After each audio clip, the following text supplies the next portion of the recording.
Eric of EMFC. It's Matt from USC, baby.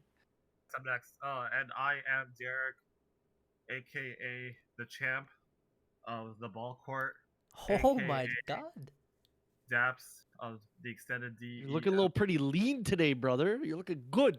The way that I just worked my ass off for 40 minutes on that court, bro. My God. I know you're gonna be tired tomorrow, bro, but it's fine. And Eric's this a is stretching professional. And this is Oh. Wrestle Chat Wednesday. On a Wednesday. It is the first time. The first time on a Wednesday in a while is the first time we're all together on Wrestle Chat Wednesday. We appreciate Seba in the chat helping us out here with our technical difficulties before we started. Our mod, bro. Lovely mod. But we are. Something okay? Am I sounding okay? Is my mic good? Sound a little quiet. You might have to plug it in. It might be sound a little quiet. usual, I think.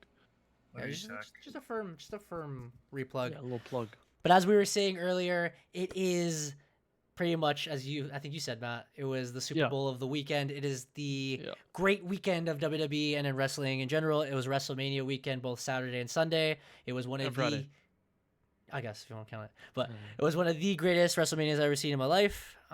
Greatest of all time. I'm not gonna lie. And we can go straight into WrestleMania. Friday. How am I sounding now? Sorry. Oh, perfect. Oh, you're perfect. That's crystal clear. We love to see it. Really clear, brother. If you guys didn't hear, like I was saying, the only thing we got to talk about on SmackDown is big Bronson Reed finally got a little push from Triple H. He won the Andre the Giant Battle Royale. And the only other funny thing was that Grayson Waller and Austin Theory were getting chased by Kevin Owens and Randy Orton throughout the arenas because the arenas were like right beside each other. Yeah. Because Logan Paul showed up in the actual WrestleMania event, and where SmackDown is filmed in like the smaller arena prior to because they usually do in a football arena. Anyways, they're like a parking lot away, so they were like flying back and forth. That was kind of the whole gist of the show. But other than that, that was about it. Well, the most important thing, the Hall of Fame happened. It was pretty good. Again, a lot of these wrestlers I actually didn't know. I guess a previous redacted person was inducting a lot of more wrestlers who were more current than from the real past. But these guys were all pioneers, and I got to learn a lot about wrestling culture and a lot about their history. So I was actually pretty impressed. I was like, you know what, these guys were pioneers. It was cool to hear their stories. I learned something new. It's always a good thing in life in general. And Paul Heyman went off, which was funny as hell. He said a lot of things that we are not allowed to see. Dick.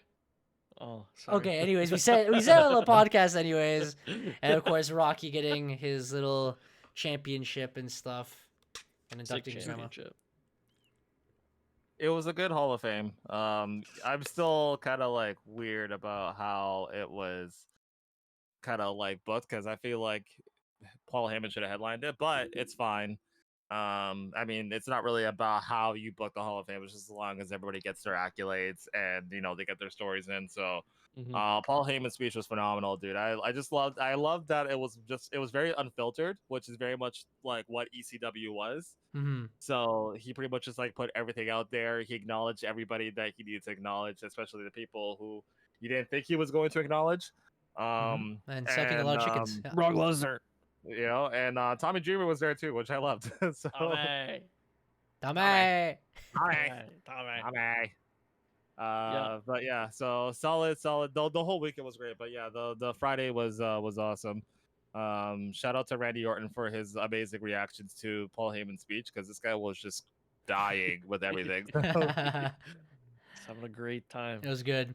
Another thing I wanted to bring in is a lot of them, or just a lot of wrestlers in general, starting this weekend, they had a new intro because it is the new era.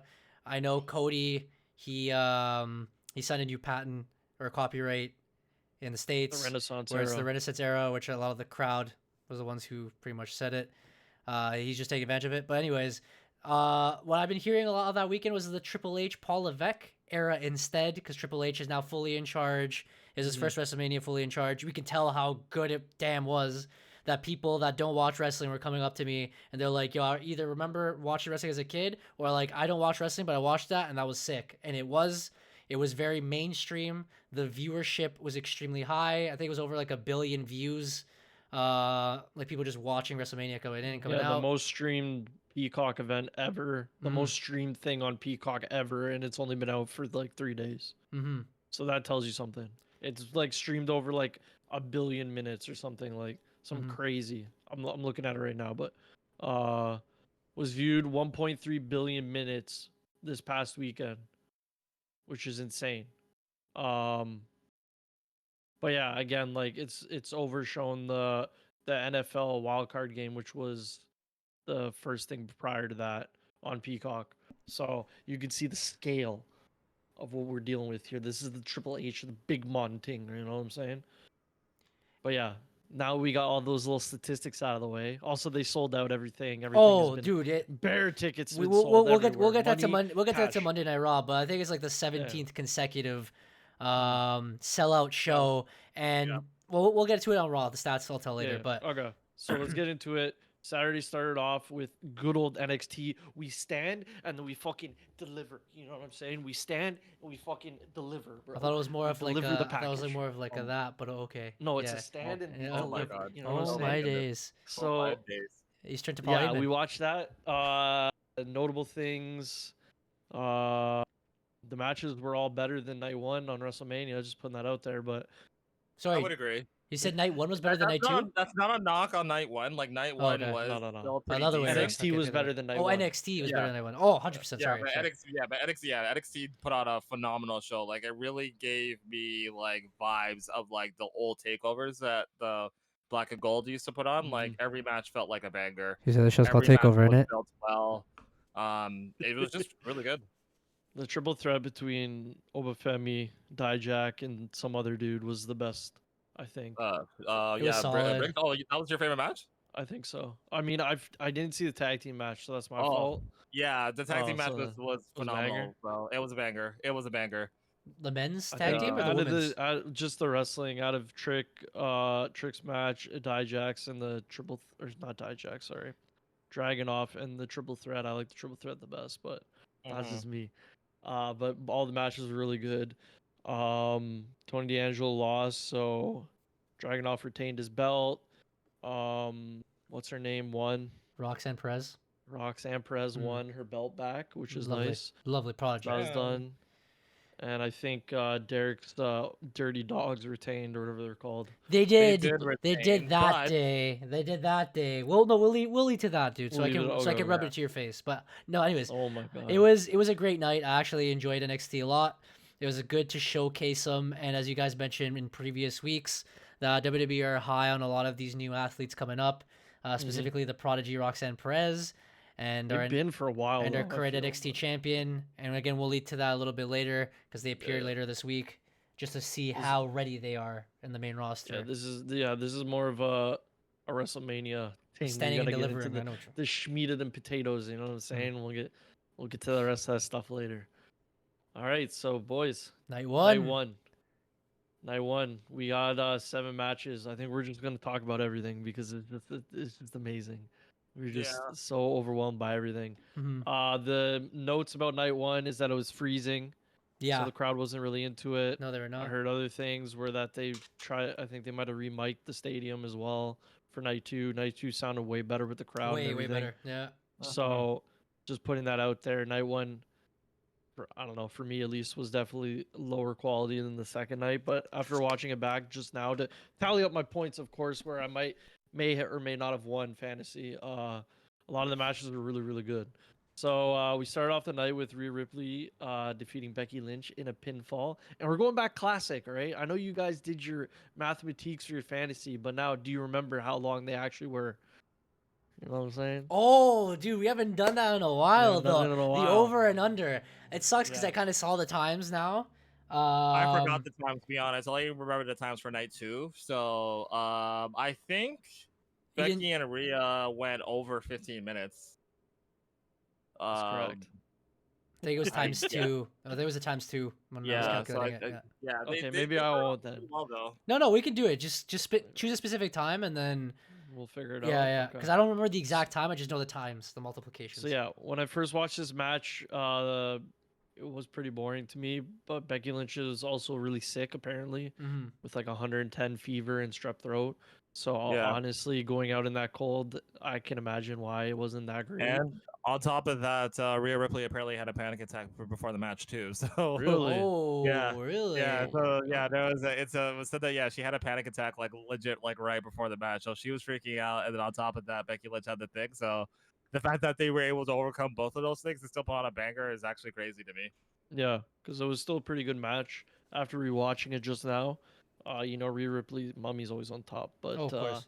I felt like it was yeah. more of the hype, and again, like you guys said, they seemed off. They were doing a lot of botching and stuff. So I don't know. I didn't really like it that much, in all honesty. I didn't like night one in general. It wasn't the best, but I guess we can keep going with the next match. Yeah, there's two major downfalls on this card, which we'll get into. But I think that was one of the first letdowns. Second match was a banger. It was a 6-pack tag team ladder match. For both championships, they split them up as we all predicted.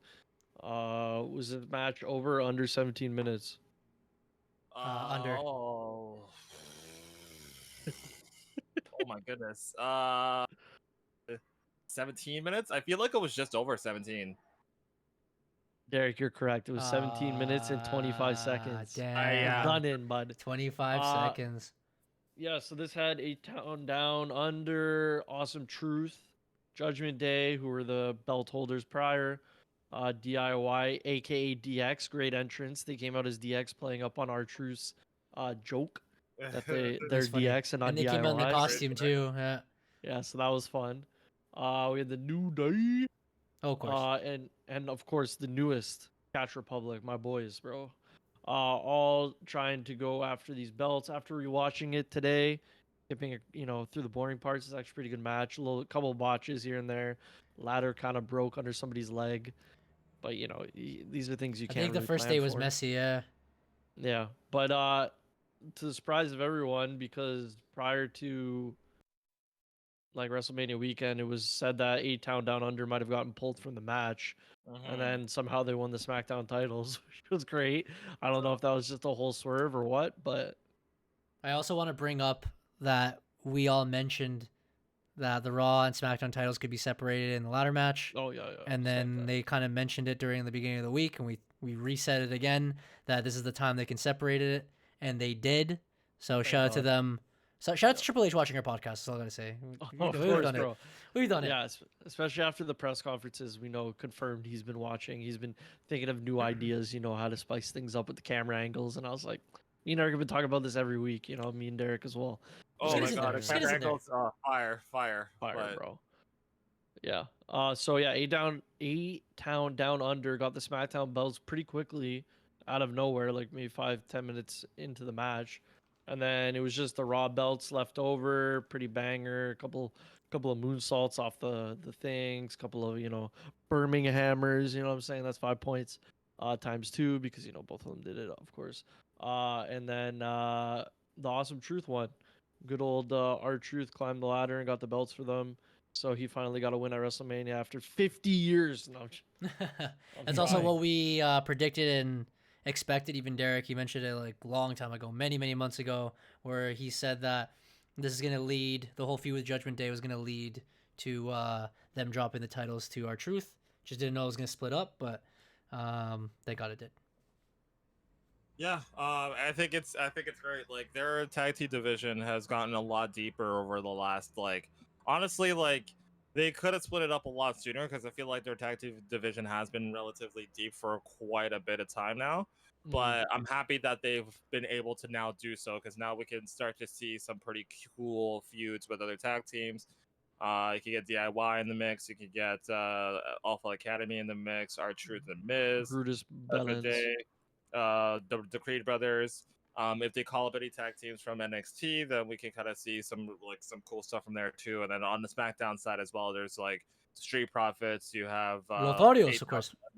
LWO. Yeah, LWO. There's a lot of tag teams and stuff that you can really do with that. So, I'm looking forward to what they do with it, for sure. But I'm happy that A-Town Down Under won. To be honest with you, they're great as a tag team. So I'm very happy that any rumors about Austin Theory potentially getting like pulled or whatever the case may be wasn't really a thing. Because I think that this is honestly the best thing for him right now. Yeah.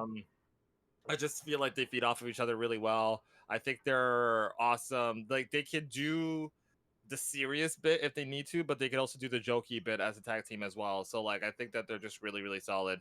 So I'm more interested as them as a tag team and how they'll defend the titles versus R-Truth and Miz. I feel like it's great that they won the tag team titles, but I don't really expect their tag team title reign to be that long. Whereas I could see A-Town Down Under holding the titles until at least SummerSlam. Yes, Give me A-Town Down Under versus Yes, boys. Yes, boys. Yes, boys. Yeah, give me them versus Yes, boys, bro. That'd be hilarious. But yeah. Oh, that'd be so good. It'd be so funny. Or good. Even the cash, promo either off. way, I'd be collecting those points. But sorry, I'm just hyping myself up because I know who won this week. Next match is the All Eric special with Rey Mysterio. Lovely. I was gonna say you should go to Montreal this week, bro, because they have I forget who's facing off on on Monday or SmackDown. Friday? I can't remember, or maybe the next one. Anyway, somebody from these two groups is fighting, and I'm like, Rey Mysterio must show up this time in Canada. He must, bro. Oh my days! I still haven't seen him in person. I'll cry when I do. But yeah, it was an interesting match. Again, okay, so there was two things that were mentioned throughout the night. There was two sponsorships. This is one of the sponsorships. Where they put a Hispanic or Latin kind of thing for the Latinos. I guess maybe for a target audience. Apparently they didn't do it on purpose. There was another one, but I'll let Derek mention that one later. You know what I'm saying? Because yeah, it was very interesting. There was a lot of backlash, but Are you doing that on purpose? yeah, because he gave the Hispanic one, so Anyways, solid match though for what it is. It's one of those like little showcase where like, oh, these are the rivals. Two factions throw the majority in a tag team. Let them scrap it out. Bunch of ranas, lovely jubbly. Rage, clean this up. It was shit, bro. I'm just gonna put it out there. No. There's no need for random footballers to come in and ruin this match. But I forgot about that. Oh yeah, right, yeah, Exactly. yeah. I mean, That's funny. Yeah, for what it was like. Yeah, I don't know. For what it was a fun match. I honestly didn't really care to see Ray versus. Yeah, like I didn't, but like I understand. Like they needed a place on the card. At least Andrade got a place on the card as well. So, for what it was worth. Yeah, well, I mean, Dragon Lee's young. He can get on next year. Like Andrade just got back. On he hasn't really done Dynamite anything. or something, maybe, but. Yeah. I feel like this didn't like advance anyone's story. Or end no, not really. Story. Like it's Dominic didn't need to be there. No. Like Dominic didn't need to be a part of that. Oh, that's what it is. It's Dom versus Elulo, I think, in Montreal. Sorry. Yes, I think it is. I guess maybe it pushes their story. Maybe. I guess, but I thought they would have had to do something with Carlito. Carlito, again, we've been talking about on the podcast, is signed and done. That'll be with Ray. Absolutely nothing, bro. Yeah, well, I'm assuming that'll probably be events on SmackDown because Andrade and Dominic are both on Raw, right? So yeah, I'll split up a bit. Anyways, that match sucked. Now to another shitty match. We had Jey Uso versus Jimmy. Yeah, unfortunately. In a very boring, lacklustery match. I don't know what happened with this one, but I'm gonna put it out there. Their little fight in the Royal Rumble was way better than what was going on at WrestleMania. People on Twitter are saying that their fight in night 2 was better than the whole match in night 1. That's correct too. I don't know. It was just very slow. I assume it's gonna be more fast paced, more emotional kind of thing. It was just a couple of like, those like, yeah, boo, yeet, no yeet punches. A couple of super kicks, but they weren't even like fast. They'd be like super kick off the ropes, clothesline. You know what I mean? No, it was just like they fall, they get up, and it takes them like 10 seconds to do something. Jimmy Uso got 8 super kicks in, so I'm gonna say there was more than a couple super kicks. There was no passion. There was no drama. There was none of that. We need a rematch. They need to run it back. I don't know. Something did not click with this. I don't know what it was. None of that. It did not live up to the brother versus brother match that we all expected. No. Now were the last two matches the exact same time or not? Last two matches? What do you mean, like the? Were the length of the matches the exact same or not? Oh, like the matches that just happened. The Rey Mysterio and the Jimmy Uso. I'll just say that they were the same length, I guess. They were or weren't? Were. Okay, I'll say weren't then. Okay, Derek was right. They're both 11 minutes and 5 seconds. That's crazy how that's exact. I didn't know if that was gonna be too on the nose, but I forgot I could choose the same. I thought we were choosing opposites, but okay, yeah. Yeah. So I don't know. I don't know what else to say, guys. I don't know if I'm being too harsh, but I did not like that match. No, and I've seen some. That was the biggest online. letdown, I think. people reviewed like the first night like 6 or 7 out of 10, and then the last one like 9, almost 10 out of 10, and it was true.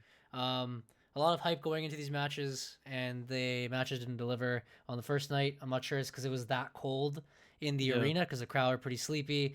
A lot of the wrestlers were slipping or doing a lot of mistakes, so that could be it too. I'm not sure. Yeah. And next match, lovely match. The 6-pack tag women, 6-packs everywhere. Oh, women tag match. Lovely. We got Jade Cargill, we got Bianca Belair, we got Naomi. Lovely tag team against Damage Controller, Dakota Kai, and the Kabuki Warriors. Pretty good match.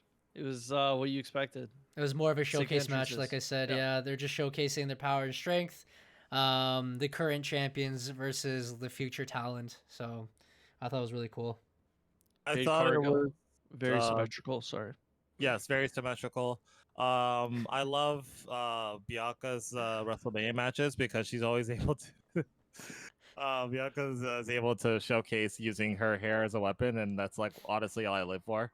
So the finish of the match was her like whipping her hair, which quick fact, in WWE 2K24 you can actually use your hair whip attack in the game, and it's actually sick.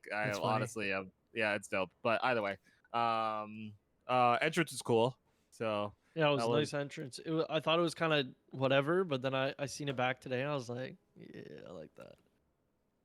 Anyways, licky. It's pretty cool, and like I said earlier, it was a showcase to show off the women.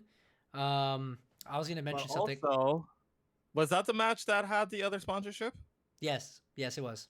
So again, by complete coincidence, because WWE needs to get their sponsorship plugs in for WrestleMania. They did a sponsorship. Was it for Wingstop? It was for Wingstop, right? Mm-hmm. So for Wingstop's chicken wings during. Oh, it was for Manchu Walk, bro. Yeah, it might as well have been. But yeah, they had their sponsorship. The match was sponsored by Wingstop, which was very interestingly placed. But you know, again, it wasn't intentional, and I mean, it did the job because I did want Wingstop wings after seeing it. So, yeah, WWE should probably be a little bit better. Yeah, come on. Because they did the same thing. I mean, and it makes a little bit more sense for Black History Month, but they did all the Black History plugs during like any time a Black superstar came out during like Black History Month. But I guess that kind of makes sense. Like it's Black History, they're black. It'd be kind of weird if they had the plug going on while like JD McDonough was coming out. So you know, I get it, but yeah. But yeah, is it too much of a target audience? Like, well, what are you trying to say? You know what I'm saying? What are we doing here? What are we doing? But either way, so yeah, what was the next match? Next match was Sami Zayn versus Gunther. Great Intercontinental Championship match. That's when it went up, bro. Yeah, it just after spiked from there.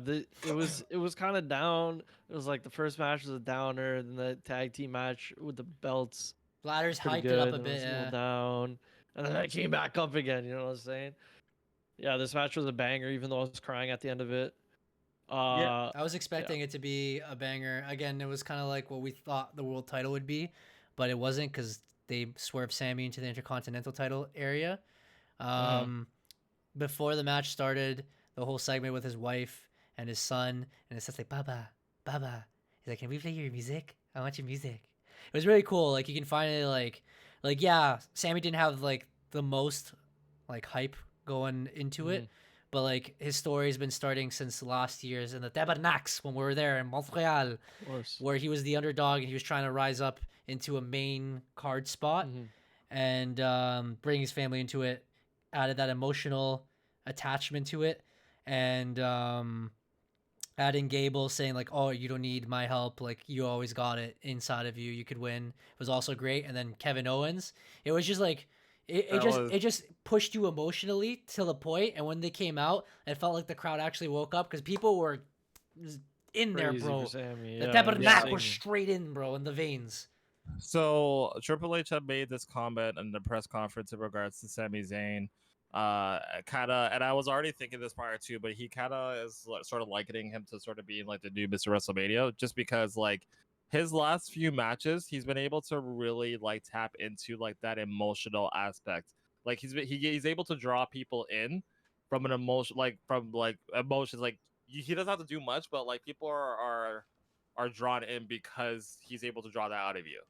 So it's like you want to believe in him because he's able to bring that out. And that's something that he was able to do in NXT as well with his matches there. So in regards to like the story of him being like the underdog, like that's always been his story. So for me, even though like we didn't see as much going into it, like for me, like that story has always been a thing, right? So it's like I would compare it to like if you were watching like the Rocky movies, like do you expect to see the same idea of like, oh well, Rocky is like the underdog, so we're gonna see like 45 minutes of the underdog, or are we just gonna go straight into the fact that like, yeah, we know he's here, what do we have here, kind of thing, right? So, and I think the narrative, like the match was done in a way where it made sense that Gunther dropped it because like the whole thing was that Gunther wasn't taking him seriously, right? So like it wasn't that he lost because like Sammy was better than him. He lost because he was too cocky, and Sammy took advantage of that.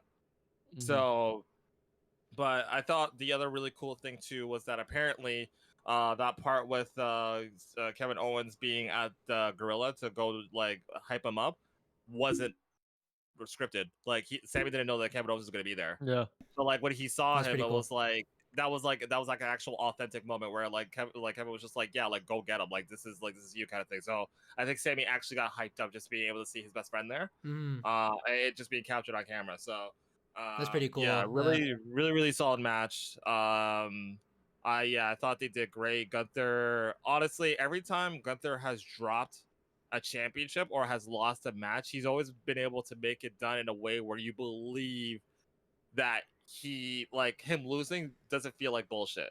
Like when he had his match against Ilya Dragunov, like Ilya, like they had 2 matches, and like the first time he beat Ilya, like those guys went at each other, like they destroyed each other. Like it was to the point where it was like if you put them against each other again, like it really could have gone either way, and it did, right? And then with this one, it's like again, Gunther got too overconfident and he dropped the ball, and Sammy took advantage. So I'm expecting there to be a rematch, and them kind of retelling that story of like, did Sammy really like was it a fluke, or is Sammy actually that good that he could beat Gunther when he's actually focused on him, kind of thing, right? So really cool story that they were able to tell in the ring. Really enjoyed this match.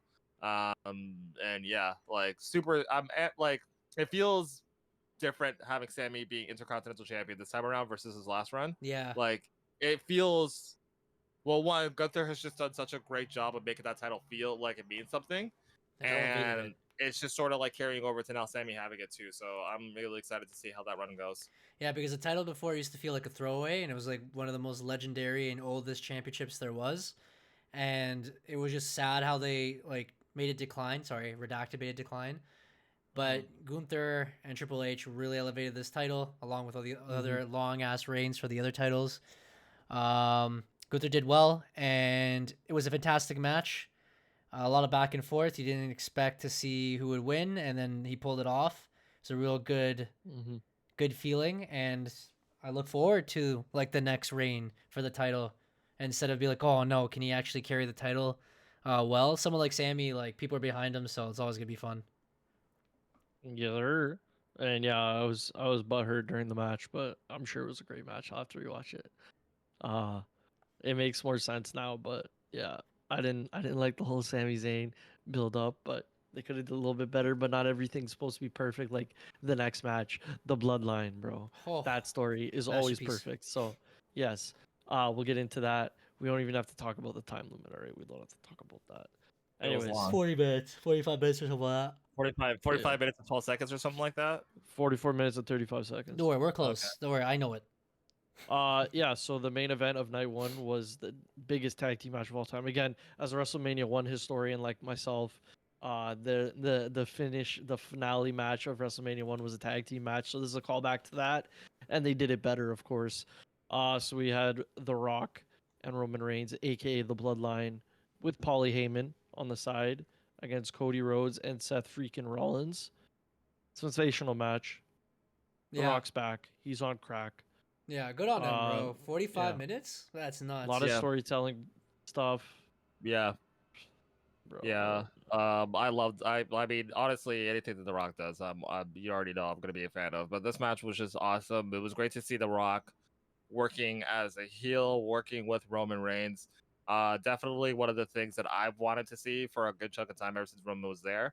And yeah, like there was a lot of storytelling in the match.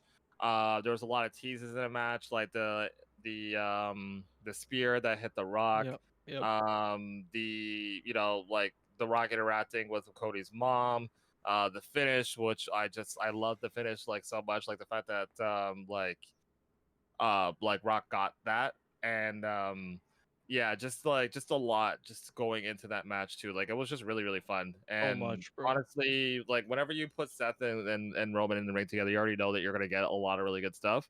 I'm just happy that The Rock didn't feel like he was lagging behind. Like he was carrying as much as everybody else was in there. Like everyone had a good outing in that match. So yeah, it was paced perfectly, and The Rock wasn't slow down. You know what I mean? I like how they changed the rules a little bit halfway too, because The Rock is like, I'm your boss, I'll fire you, and that made it like go into the crowd, and the crowd woke up because they got involved into the match. Basically, no count out, straight ruthless aggression era type stuff on SmackDown on Friday. Basically, no DQ either, because he gave him a low blow in the match, and he hit him with the belt, the weight belt too. Yeah, and Michael Cole had made the comment that like the referee just kind of turned to Cody and said like, "Sorry, I'm gonna get fired if I do anything." Yeah, that's true. So yeah, that's good perfect. heel stuff from The Rock. Like Derek said, there's a spear from Roman where he hit The Rock. Kind of Cody and Seth were like blocking The Rock, and they moved him out of the way. But I also noticed that when Roman set up for the spear, that he had his hair in his face, so they can use that as well as another thing if they want to. That he didn't see The Rock before, like The Rock behind them, because he was just like in fucking. He had hair on his face. He was like, ooh, so he didn't see him at all. So that was cool when I just rewatched it now. It's like sprinkling little Easter eggs like Triple H always does. It's pretty good. Yeah. For future stories. So they had that. I love stories. I'm trying to think of, especially when they finish. Also, when they went out of the ring, they also both split off. So there was 2 fights going on, which was cool. Oh, and can we talk about the camera work real quick too? Because they did the picture-in-picture like for instant replay. Yeah. Oh yeah, I forgot about that. Both of them going after each other, which was super dope. I have not seen that before, and I love the fact that they did it. Yeah. Yep. Yeah, that was pretty cool. Really good match to end off night 1. Again, 45 minutes was officially longer than the main event of night 2, which was interesting. But I mean, it was a little slower. They were getting their vibes down. Anyway, so that means it's Bloodline rules for the second night. So we'll move to night 2. It was a banger. We just get on with it. It was a little bit warmer. Crowd was more into it. Oh, they woke up. Oh, it was great. I was gonna say the home opener. The opening match, absolute banger. It was a little bit over the top with the finishers. AEW is taking down all the footage for All In. Why? Because they're a bunch of idiots, bro. They're dorks. Wait, they're taking it down? They're taking it down, yeah. They're so stupid. Either something legally happened, or CM Punk was like, "Are you dumb? You can't use my footage." Or the backlash was bad because it was a horrific segment, but we'll lead to that a little bit later. We'll talk about that later because I have so much to say about that. I saw it and I'm like, I'm gonna watch it while you guys are talking because I need to see what it's about. It's literally what CM Punk said. I'll see it. So yeah, night 2 started off with a banger. We had Drew versus Seth. Again, Seth was in the last night's or night 1's main event, so he was coming in this match absolutely gassed. So Drew took advantage of that with a fucking Claymore straight into it. No singing, none of that. He Claymored Seth right off the rip, and it was just like a spammy finisher match, but it was really good. 10 minutes, and your boy Drew, Eric, he finally won in front of a crowd. He did it. No more crying. It was a solid match. Done it. I love how they did a little throwback to one of the worst wrestlers of all time, Daniel Bryan, versus Sheamus, where it was like the one hit and then he won the title immediately. I like that Drew Claymore. I love how they were still promoting Seth hurting himself from the night before. He wasn't at 100%. Drew finally did it. The crowd was so hyped. He had his CM wife in Punk was front of him. also on commentary, which I didn't mention. Sorry. And then because of that, he went to go and see CM Punk's face. It was hilarious. He's cutting a promo, which I didn't count, by the way. He's cutting a promo in front of him, and it was funny. And then after he's like to the cameraman, he's like, "Come a little closer. I want to frame this." And he's like holding the title in front of CM Punk. Face. Yeah. And then CM Punk, of course, attacks him, shows that he's not fully hurt, took off the cast, attacked him with the cast, and then Spanish Undertaker comes out and he's like, "Hey, Chico." And he's like, and he goes in and bang, he hits him with the briefcase. And I rewatched it today. He hits him with the briefcase and that thing goes flying. It almost hit like the crowd. I was like, can you imagine if he lost that at that moment? Someone would have took it, but like, go, go, go. It would have been terrible, but he did cash it in. He hit him with the Spanish chokeslam. So many points. So many points. Got a good pinfall. And yeah, he won the belt. God damn it! We've been waiting since SummerSlam. All right, hype it up. Let's go, baby. Spanish Undertaker finally on top, as it should be. It was a cool moment. It was a cool moment. I still have my reservations about him being world champion, but the cash in was great. Like it was executed beautifully. Like we saw it coming, but even still, like the crowd reacted to it like huge. I was on the floor, kind of like seeing like Judgment Day just on the stage, just like getting celebrating. Like, that guy. Like it was a really really cool moment. But one of the other moments I wanted to call on too was when Drew like won the title, and there was just like the little moment where like Seth was like, you know, Seth is an emotional crybaby. But like he was kind of like he was choked up, and he kind of just like looked over at Drew and said like, "You effing deserve it, man," and just kind of walked away. And I was like, I appreciate the fact that like Seth was able to like acknowledge that because they were able to have that moment, and I think that was just like super real, where like Drew was just like, "All right, cool," like Seth's giving me my flowers, and like Seth was really actually proud of him that he was able to actually like do that because like let's be real, like Drew's work over the last like few months has been phenomenal, top notch, bro. He like pushed himself into the main event spot. Tier, bro. Yeah, and I would know if you guys can see I'm the leader of the fantasy draft. CM Punk getting hurt saved his career. He did his thing, you know what I mean? Like he pushed himself. The people are behind him. He's a good in-betweener, you know what I mean? He's not a fully heel, not fully a face. He's just a cool guy, you know what I'm saying? He's a cool guy. It started off WrestleMania night 2 with a banger, and the rest became bangers. So Matt, if you want to go to the next one, on fire from there. Yeah. So that was Damian Priest defeated Drew in 9 seconds, if you were wondering. Oh, I know. Greatest of all time.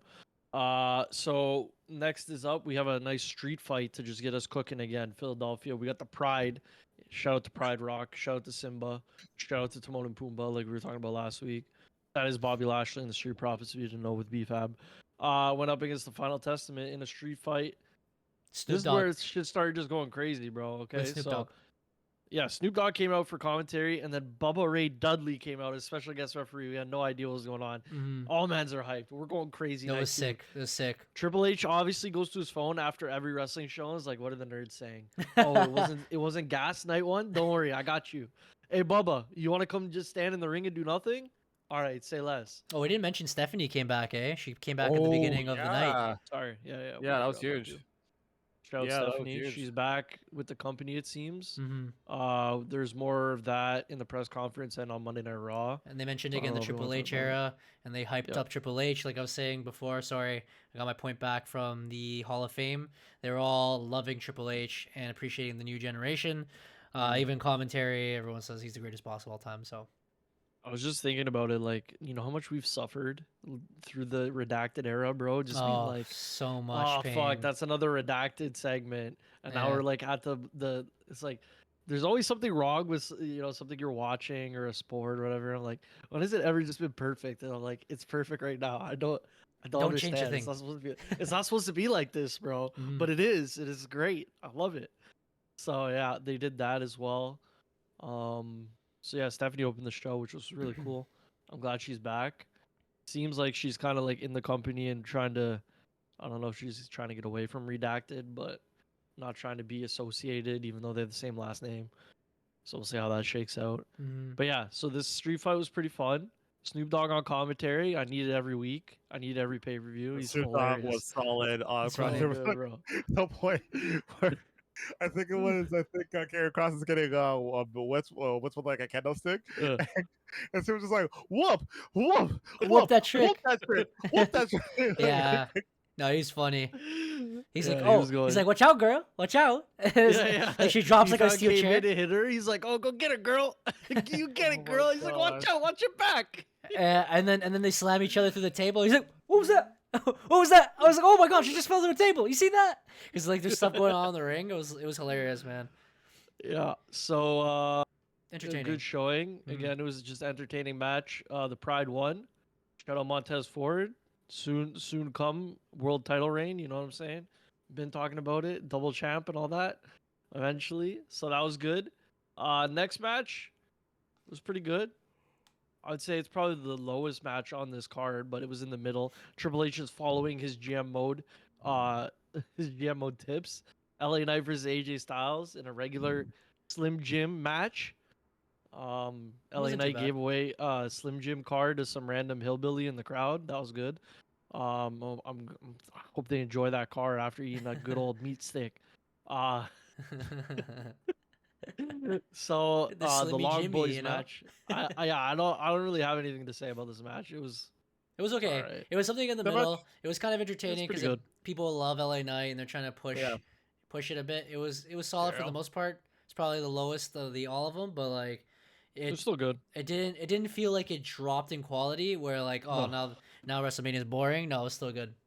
Yeah, it was still good. AJ's new theme is trash. Let's move on. Oh yeah, Yeah. 100%, bro. Like I need like Triple H. If you're listening to this podcast, because apparently you do listen to us, like Always, can you bro. please just like Def Rebel's not it, man. Just get another producer. Bring back Jim Please. Johnson, please. Like these Oh guys my are like, days. bro, Just they're get like, the Mack truck, bro. Don't get run over, bro. bro, they're Just- like 3 for like 25 right now. They've only done like 3 Seth decent Rollins' themes, song. and everything else has just been booty, bro. Like I hate it. All right, tell me next. Bronson Anyways. Reed's theme song isn't one of the 3, bro. Bronson Reed's theme song is actually. I don't even think they did Bronson Reed's. I think that was CFO. Oh, I have no idea. Yeah, I think that that was don't keep up CFO. with I'm pretty sure you had that theme before Def Rebel got there. So like, Rhea Ripley's theme is one of them. Like that theme is solid. But it's Uh, more of That's not like a that's not third even party, them, bro. It's like a third that party band. thing. You Yeah. know Well, I it's a swear. band, but like they still produced it. Like they produced a beat for it. The band just sang on it, right? Sorry, I have to go on about Damien's new theme song. That's just trash too. But Oh, I Yeah, liked it. I thought it was Really? more. I didn't know what it was. I thought it was I his couldn't own do it version. I couldn't again. really hear it. I thought it was his own Like- version of the Judgment Day song. Like it had the same background, but he was going in. Yeah, like it was just there was a lot of stuff going on in that theme, so I didn't really get a chance to really take it in. But I do agree that he needed a new theme though. But It makes just felt sense. chaotic. It felt too chaotic for me. But I'm gonna listen to it again this Monday, and then I'll make a judgment call. But I'm coming with the Judgment hot takes. Day. You know, it's trash, but it's just because I love the Judgment Day theme. But it makes sense because the Judgment Day and him and everyone was using the same theme except for Rhea, so it makes kind of sense. Anyways, yeah, So LA Knight defeated AJ Styles. Lovely points. all right, Pretty good match. It was pretty good decent. match. AJ hit a 450, I think. Like, Right? no, hit his knees. No, it got Mm. countered. It got countered, but he did go for the 450. So Also, you there know, was like there's only that. one finisher the entire match. Yeah, but you know who did hit Yeah. a 450 was fucking Ricochet on Raw, bro. Oh, And I through a didn't- table. I didn't, It was I so didn't hype sick. myself up, but then I thought of it later in the shower. I was like, that man really hit a 450 onto the table, bro. Bro, Yeah, this that was guy nuts. is That was nuts. nuts. And I loved bro. it too because he looked at Samantha and he was like, "Sorry," and it was like, "Wait, what?" What do you mean sorry? Oh my god. Anyways, yeah, next match is the triple threat for the US title. Just watch this one back. Absolute banger, bro. Yeah, Love this It's match. really good. Really It's good. funny. Funny, This match is great. entertaining. They have all their personalities mixed well in that match. Kevin Owens, his intense personality, Randy Orton with a serious but sometimes hilarious personality, and of course, like the little jokester Logan Paul is. It was very athletic, a lot of good combos, and then the little surprise in the bottle was I Show Speed, another fellow streamer affiliate of EMFC, of course. It was funny. It's funny. I liked It it. was a good all-over match. This was a Logan Paul match. We could just say that now. It's just like how Roman has this type of matches. This is a Logan Paul match, bro. Mm-hmm. Little shenanigans here and there. Randy hit a pop-up RKO, first of this kind. He almost brought back the kick, the punt, Yeah. but he ISO speed ruined that. So maybe he'll bring the punt back. I'm glad And that Kevin Owens drove a damn golf cart, so that was fun. I'm glad that they're doing Not this only little did they meme drive where like every Well- person inside the prime bottle is someone new, and as like Yeah. someone of the entertainment industry and not someone from wrestling. I think it's pretty funny. I think it's cool. It's gonna be a thing now. Bro, I at this point, appreciate if I it. don't see like Kai Cenat as being the prime guy at some point, like I'm gonna be pissed. You'll be able to know because isn't he like 5'2", bro? You'll be like the prime. Yeah, Will be That's fine. That's fine. I just want to see it. Oh no, that'd Like, be dope. yeah, it's been funny just seeing how he's been bringing the other people in, and it's funny too, just because like anybody who I've told about WrestleMania who doesn't watch wrestling knows about the fact that Speed was there, and they're just kind of That's like, yeah, wasn't like wild, actual bro. Speed like on like WrestleMania? It's just like, yeah, bro, it's like this is the kind of stuff that you do where you talk about like bringing in the casual fan. Like you're bringing in a lot of people who are our age group or within the 20s or even like the teens who watch this guy. So now they're gonna be like, oh, what the heck? Speed was on WrestleMania. And like, what the heck is going on here? Kind of thing, right? So, Marketing yeah, genius. solid. Yeah, So solid, smart. solid on their part. And you know, Randy Orton RKOing on a table, which is great. Yeah. So Speed like The selling bark. it was even better. Like, Yeah, it was. yeah, Then he great match. messages afterwards. He's like, "WWE's real." yeah. Great match. Logan Paul retains, which is good. I guess he's kind of getting more committed with WWE. He said that he was gonna be this way, but we didn't really believe him. He's showing it, so I guess WWE is just gonna keep rolling with him. He's bringing in the money.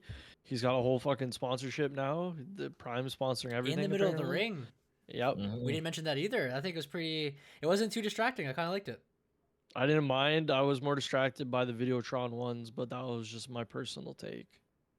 Watching it back again, I wasn't that distracted. Maybe it was because it's kind of lit, but the main event had a bright white advertisement. I was like, why does everything look like it's like glowing?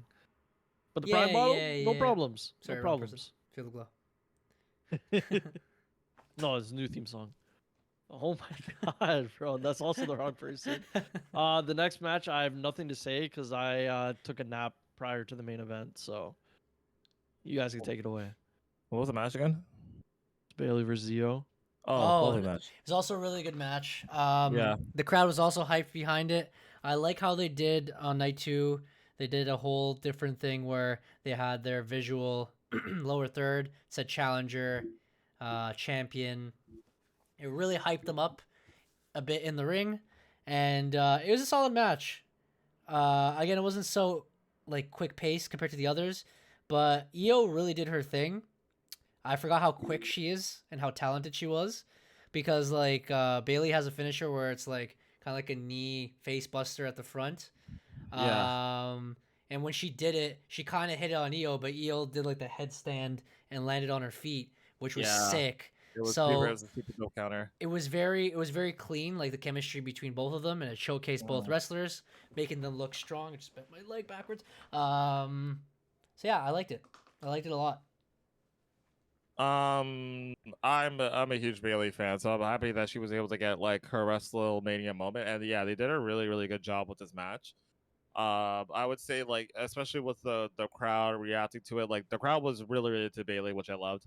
Again, I was disappointed that she wasn't able to get Paramore to like sing her out to the ring, but hopefully we'll get that in a future WrestleMania. Yeah, they had amazing chemistry. It was like I would say it was probably one of Bailey's like best outings, like probably since like her takeover match with Sasha Banks. Like it did her really well. Yeah, I was super into it, loved it. And yeah, CEO. Oh my god. CEO. Yeah, again, I have nothing to say about it, but I heard that it would have been an all-timer if they had probably like 5 more minutes of time to do their thing. So hopefully they get a little rematch. We'll see where this goes with Damage Control and all Most that. likely, yeah. Probably Backlash is what I'm assuming. It's gonna be the vibe. Some of that. But Alex, without further ado, Let's get into it. The The main event, main bro. event. One of the best wrestling matches of all time. Legit. know. This is probably the best main event, like WrestleMania main event match I have seen since Rock versus Austin. Like, Oh, of no course. cap Of there. course. Lovely. This match had, even before all the surprises happened, Oh, like buddy, it was such these a guys good were match, bro. on point with all of their moves. Like the Cody cutters that Cody was hitting was perfect. Like every move that they hit at each other, they did not miss a beat. Like this match was perfect. It was amazing. Like If you guys Bro, don't and watch I- wrestling, it's practically Avengers Endgame. Yeah. Because literally all the Avengers assembled, all the villains assembled. Yeah.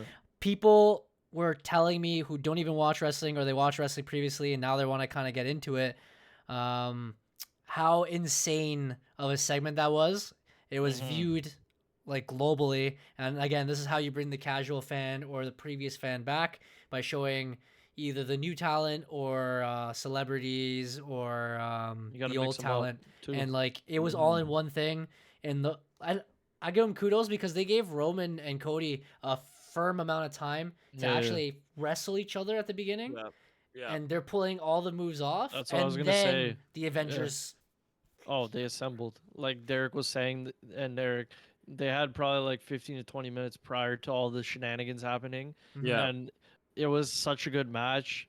Like Roman was hitting the Cody cutter, Cody was hitting the spear because they were just running out of ideas. Yeah. Bloodline rules. Cody went straight to the table. He went to go get stuff from under the ring. I think crowd. Roman got a kendo stick.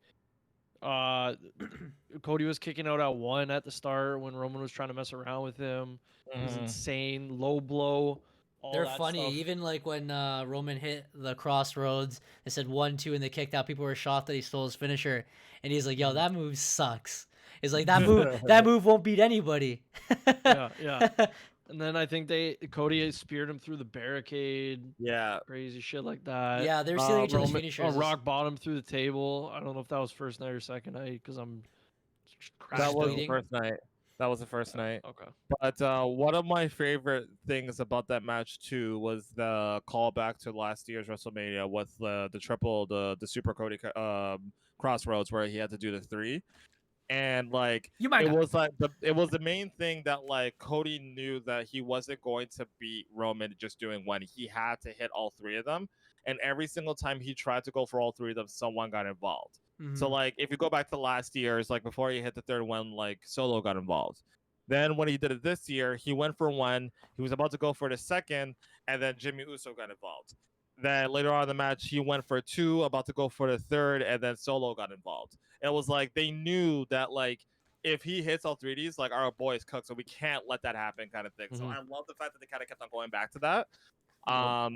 But yeah, when stuff started breaking loose, like it was crazy. So we had Jimmy Uso first get involved, hit Like Cody you're with a saying. super kick. Then Jay comes out. Jay comes out and he's like, And then they just go straight at it, just beefing on the dude, ramp. Just super like this. kick Bonk, and then a bonk, bonk, spear bonk. Yep. right through the Right off tables the off the stage. stage, man. And they're Insane. done. And they were Jimmy done. taken care of. Then Yeah. Cody again goes for Roman hits triple. him with a spear. Yeah. He kicks out. Cody goes for the double, or he goes for the triple. He gets 2 off, and then Solo comes out with the spike. Same And as then last year, almost exactly with the Almost exact camera and all same. that. Yeah. Cody kicks out. They do the spike spear combo. Cody kicks Great. out again. And Solo then is yelling at Roman, "Finish the damn story." He's like, "You got to do it now." And Roman's like, now. And "Brother, and brother, then you I got it, hear brother." Ooh.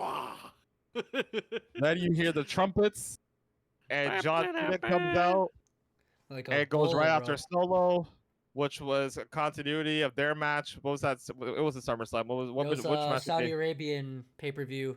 And Yeah, the Crown Jewel or wherever it was. Where Solo and absolutely clapped his Yeah. vocal cords out Yeah. of commission So with 5 Cena- manga spikes. that's where he to went his- 0-20 after that match.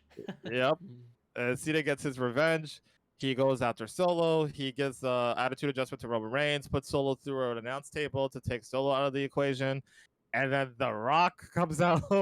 Pissed off. Thrice in a lifetime. Huge moment. Crowd acknowledged it. John looked like he's seen a ghost, bro, and he didn't even turn around yet. Yeah, it was so good too because the crowd just got progressively louder with each person coming out. So good, And bro. They had like that moment in the ring where everyone was kind of like, "Yo, this is awesome." Tarps off for John. John does "You Can't See Me." It gets absolutely clapped by The Rock. Rock takes him like unveils the Mama Rhodes belt. He's gonna whip. He's gonna whip Cody Rhodes, and then the Shield theme comes out, and everyone loses their shit. Bro, everyone that I seen online was like, "Yo, John Moxley's coming out." I don't know why, because he's under contract and he would never come. But everyone was like, "Yo, he's here! He's here! They're not showing him. He's here." If he showed up, I would have flipped. I would have flipped every piece of furniture in your house straight. But then you had Seth Rollins come out in the Shield gear. He gets Superman punched by Roman Reigns, leaves the chair in the ring. Rock talks his ish, brings out the belt, and then the gong hits. The lights go out, and Undertaker pops up behind him. And it wasn't who I wanted. It was what is expected, but at the same time, it was still goddamn good. The pop was phenomenal. Everybody loves Taker, and honestly, like, I mean, Taker's gonna F him up. So Taker choke slams Rock. The lights go out again. He's the out belt there. And the chair are left in the ring.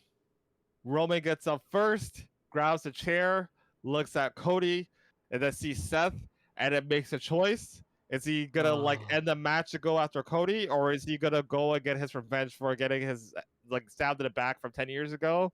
And he chose revenge over being objective and goes after Seth and claps him in the back, and then he's a Shield tries man, to go for the spear. The cinema, bro. It's absolute cinema.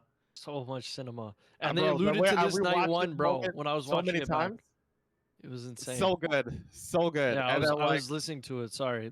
The night one match, when they were talking at the start, they were speaking about how Roman's been obsessed with Seth. So if you watch that back, you'll see the little Easter eggs. Sorry. There was the Easter egg that like Seth had said like prior to, where he said that he was uniquely suited to be his Shield. He literally sacrificed his back, which is dead. The same back that he needs to get surgery on. He sacrificed his back just so that Cody would have a moment. He knew he wasn't going to get any offense in, but he sacrificed his back, brought the chair out, brought out the Shield music and the Shield gear because he knew that all those things were going to get at Roman, because that's his Achilles heel. That's the one thing that Roman can't get over. And he brought that all in there. Roman gets distracted, and Cody finally hits the trifecta.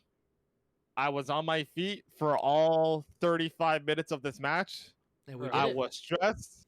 I shed a tear when he finally like went down 1, 2, 3. So did the Samantha. Goosebumps were crazy. Insane, Samantha was crying.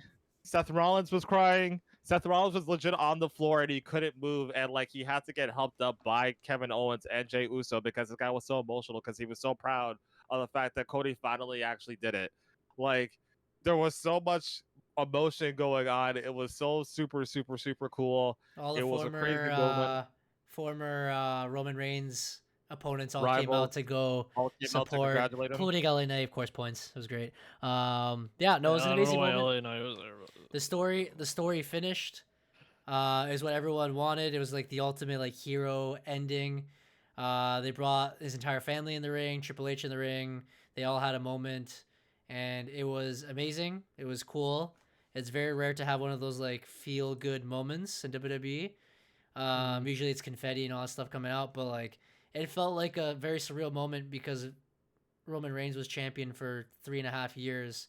So it felt like they defeated the ultimate villain, the ultimate boss at the end of a game. Not the final boss. Final boss. Oh no, 10% more.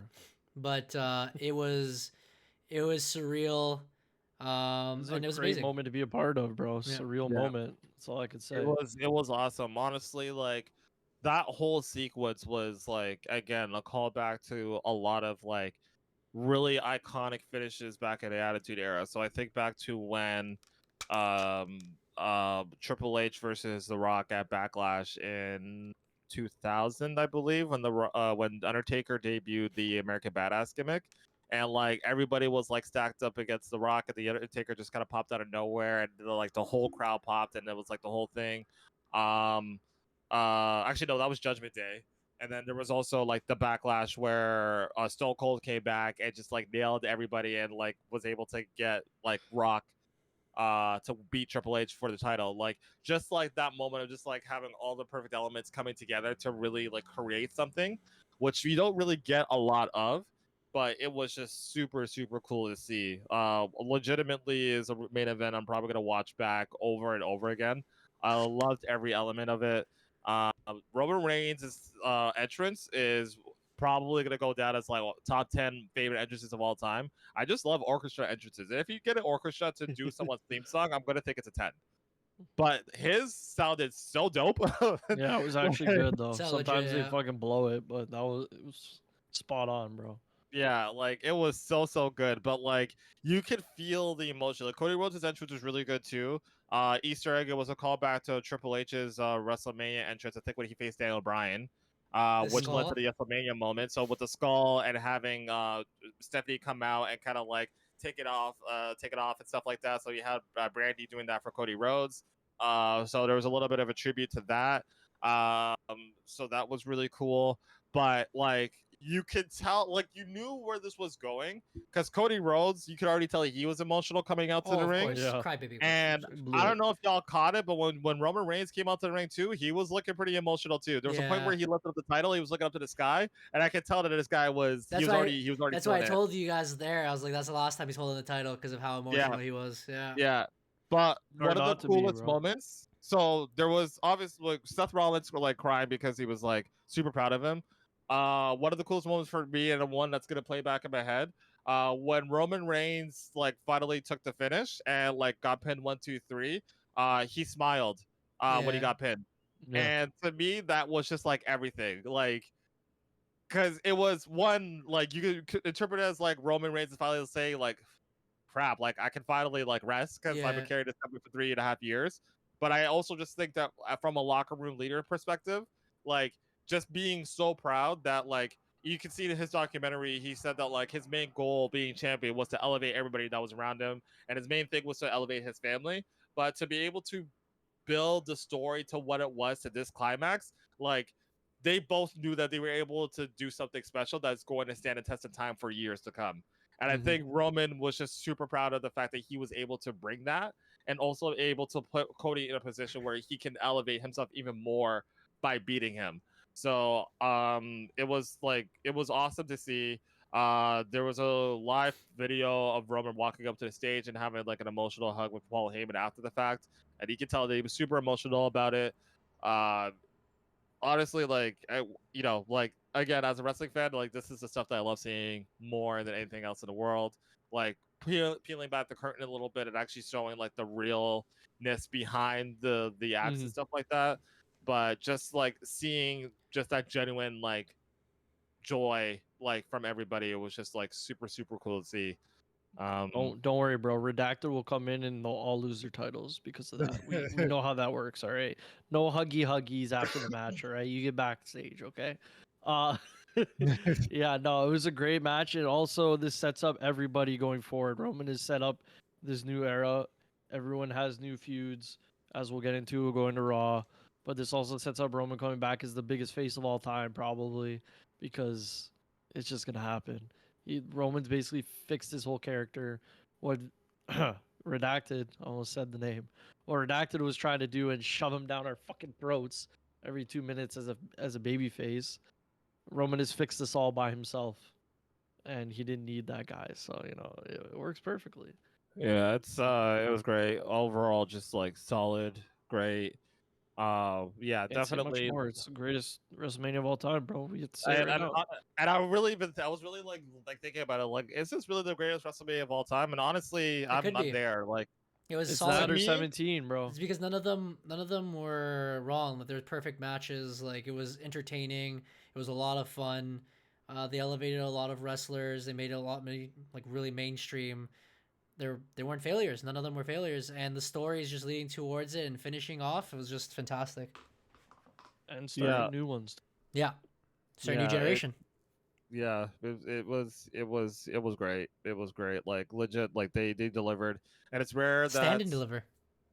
they stood and delivered, and like yeah. but phenomenal. But that was WrestleMania. AJ Styles And phenomenal. Not that theme song though. But yeah, that was for WrestleMania. And let's jump over to the Raw after Mania, which was the first Raw after Mania after how many years? I can't even think of the last Raw after That was Mania that damn was good. actually good. 17th consecutive sold out. Of course, we're going to the stats. Well, it's all about the numbers, of course. 17th consecutive sold out. They shrunk the entrance again, making it biggest 20 plus gate thousand of people. all time. So this is the 20 biggest G, gate bro. for Monday I Night have Raw. never 20,000 seen- for Raw is insane, bro. Yeah, I've never Packed in seen there. that before. Like I'm I've not gonna never lie, seen that I fuck before. with the stage, bro, because the man's are just over the stage hyping it up. You know, I love that John Cena return at MSG, bro, where they have the fucking And it center averaged stage and man's are just hyping. It averaged I love that. almost 3 million views, almost like EMFC. 3 million Yeah, oh, of views course. throughout the night, and it got a point to, it was like It beat the 3.4. NCAA. It got finals 3.4. is what Yeah, you're saying. yeah, which was the That's Roman. crazy. Sorry, the Rock Right? and Cody segment was 3.4, which is cracked, absolutely Like, cracked. I don't think y'all really know how crazy. Like the NCAA, like mind you, March Madness hasn't been. Like it's been before. Yeah, We're like getting the but this sheets, year though. has been kind of But even still, like to be able to beat March Madness, which is like one of the biggest like events of the year, is kind of crazy. It's not something WWE like every time it's been like, oh, WWE's to go against March Madness. They always expect that they're going to be falling in numbers. The fact that people tune in to Monday Night Raw over the NCAA is actually crazy to me. And I didn't Seba in realize the how chat over says, wrestling was, because when I went to go watch the Leafs game in the States the other day, they were playing wrestling music and they were singing Yeah. along every a single lot play. of events. They were singing A along. lot of events have been doing that. Yeah.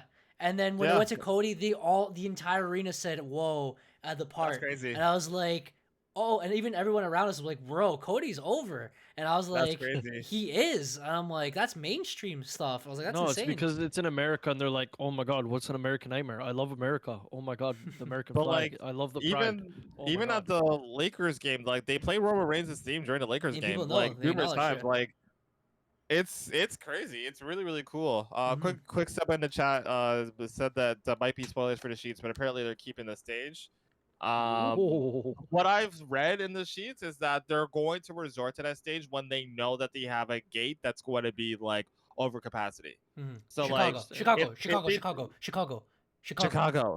So yeah, Chicago. like if they know that they're gonna be selling out, they're gonna try to push extra tickets, and they're going to do that, and it's going to be kind of like their way to show, like, yeah, we sold out. Here you go. Like, Yeah. I don't like Triple H was saying in his press conference when me and Derek were watching. He says, "I'd rather show everyone in that bought tickets than show off some jumbotron that you've seen every week." You know what I mean? which As long as is we're getting fair. the 'Cause music honestly, the old and set decent sucked. pyro. Fuck it, bro. I'd rather have Yo, the fans in there. You know what I mean? I'm like, I'll be 100 with you. I prefer like the reduced set over like the set that they have going on right now. Mhm. So Sometimes yeah, it's like cool, reduced but set, sometimes No, it's cool, but like I I get don't- like more of a big fight feel when it looks like that, It's- right? So Mhm. I don't mind it. It's just they gotta figure something out for the pay-per-views. As Yeah. long as the pay-per-views have that, then sure. And if it saves money so that they can start doing different stages for pay-per-views again, then fuck It'd be it. cool, Let's yeah. go. Yeah. Let's do it. I love it. And that means but less earache for me when I go to an event. Even though they were Bang, absolutely bang, bang. just banging it off in the back, bro, for Cody's entrance. But we should get into it. It was held in Philadelphia, of course, again. mhm. Like we said, it was sold out, 20K. Triple H came out and just, he ran down the numbers, said all that stuff, blah, blah, blah. He had Cody come out. They were crybabies. So much crying. Triple lovely. H showed him a video that some random nerd made him back at the studio. I don't know who's getting to do that, but so Cody was crying. Triple H made a joke about how they had to put little TVs down so people could see because there's no jumbotron, which I thought was pretty funny because they've done that before. Yeah. So Cody came out. He has his American Nightmare. He looks very odd with the belt. I'm just gonna say that. I didn't think so. I Really? thought it looked very comfortable on him. Like He at looked first, like it was too big for him, and then he like couldn't figure out what to do with it. I don't know. He didn't have the swagger I want, but it's fine. I thought it fit because I feel like if he dropped it to anybody else, it wouldn't have fit for him. But And I thought they changed the design. They might change it, but Cody doesn't look that bad in it. It just feels like I agree with Compare. It kind of looked awkward on his shoulder, but maybe it's just because I've been used to seeing Roman with it for like 4 With the years. swagger, like, and Paulie's been holding someone it. else You know, with the belt is just like weird. But Ooh. even like when the I guess spoiler, The Rock came out. But even when like they did the belt exchange in a ring and The Rock held that belt too, it looked weird on The Rock too. Really? To me, it did. I don't know. Maybe it's just because like even like the I thought way it that just The Rock fit right. held it. Like even with the way that The Rock held it, he doesn't usually hold it like that with it, like with the clasp like clipped up and over his shoulder. yeah, if he he's always, holding like, it, flips it's it usually around. like draped on around the shoulder along the back, or like just holding it in his hand. So I guess just him holding it like That makes just seemed sense. weird to me. Yeah. But either way, yeah. That segment was. So like there was a point where the crowd like chanted "This is awkward" when they did the whole belt exchange. Yeah. Because and it was kind of awkward too because it was just like I'll let you hold mine if you let me hold yours. And I was just kind of like, Hey. Hey, yo. pause. I don't understand. I mean, again, they also chanted that Rock's belt was fake, but he acknowledged that and went on about it, which was interesting. Because I'm like, why the hell is Rock coming out with this belt that doesn't matter about anything? But I guess it means a lot to him. So no, it means a lot to him, and I know the story is legitimate. Like he did actually ask for Ali's like permission like years ago. I just find it weird that it was kind of like a thing that they did like now. And I don't think that Muhammad Ali's widow was like waiting like 20 plus years to give him a belt. Like I think she wanted to acknowledge the fact that like Muhammad Ali like acknowledged that he was dope, but like it's just like, oh yeah, like I've been wanting to give you this belt. It's like no, like you did not work on this design. You didn't like stop it. But either way, they teased the match, and I'm happy that this match is going to be a thing because I really do think that Rock and Cody 1-on-1 will actually be a banger. I think Rock has shown that he can still go. Yeah. And Cody just is really like he has solid matches. Like his matches are really good. So like I can't even like hate. Like I think it's just going to be a good match. And the crowd is behind it too. Like again, I was mostly entertained of this feud. Of course, Roman, but like I was mostly entertained because Rock and Cody were going off every week, Monday and Friday, right? So I'm like, I looked forward more to that than actually Roman, which again, it's pretty cool that Rock, as Derek has said previous weeks, that it looks like he actually cares this time. He's fully committed to it, and maybe it's because he's now part of the board of directors. Like it's part of his job now that he has to be around. But it looks like he fully committed to it. Committed to like this new heel role, and helping promote the future talent, and of course bury them on the first night of WrestleMania, which I thought was pretty funny because Roman could have got the pin, but. No, Rock has defeated versus The Rock, bro. Rock has defeated every single generation, by the way. Every single generation. But, that's the thing. Now we can say that The Rock has beaten Stone Cold Steve Austin, Hulk Hogan, John Cena, and Cody Rhodes. And soon to be Roman Reigns. I can't wait till he buries him. But they did use The Rock's win as like storyline, like for this advancement for this 1-on-1 match, right? Because he did say like I got the pinfall on you, so like I got one over on you, even though you beat the Tribal Chief, right? The main thing from this whole segment, though, what the hell did The Rock give him? His balls back. Well, I saw some people speculate where they thought it was the keys to the RV that lit on fire, trying to say like that would be sick. I saw burn him down. Some people said the beads from the Wakahakaluki, Roman's necklace. I thought it was just like a symbol of keys, but also it would work like keys to the kingdom while he's gone. Like here, you can have that, but when I come back, I'm gonna take those because he's gonna beat his ass. But also this, I just want to go back. This whole segment sets up, and it allows The Rock to come back whenever the hell he wants, which is good because then he can get ready for the match. Year.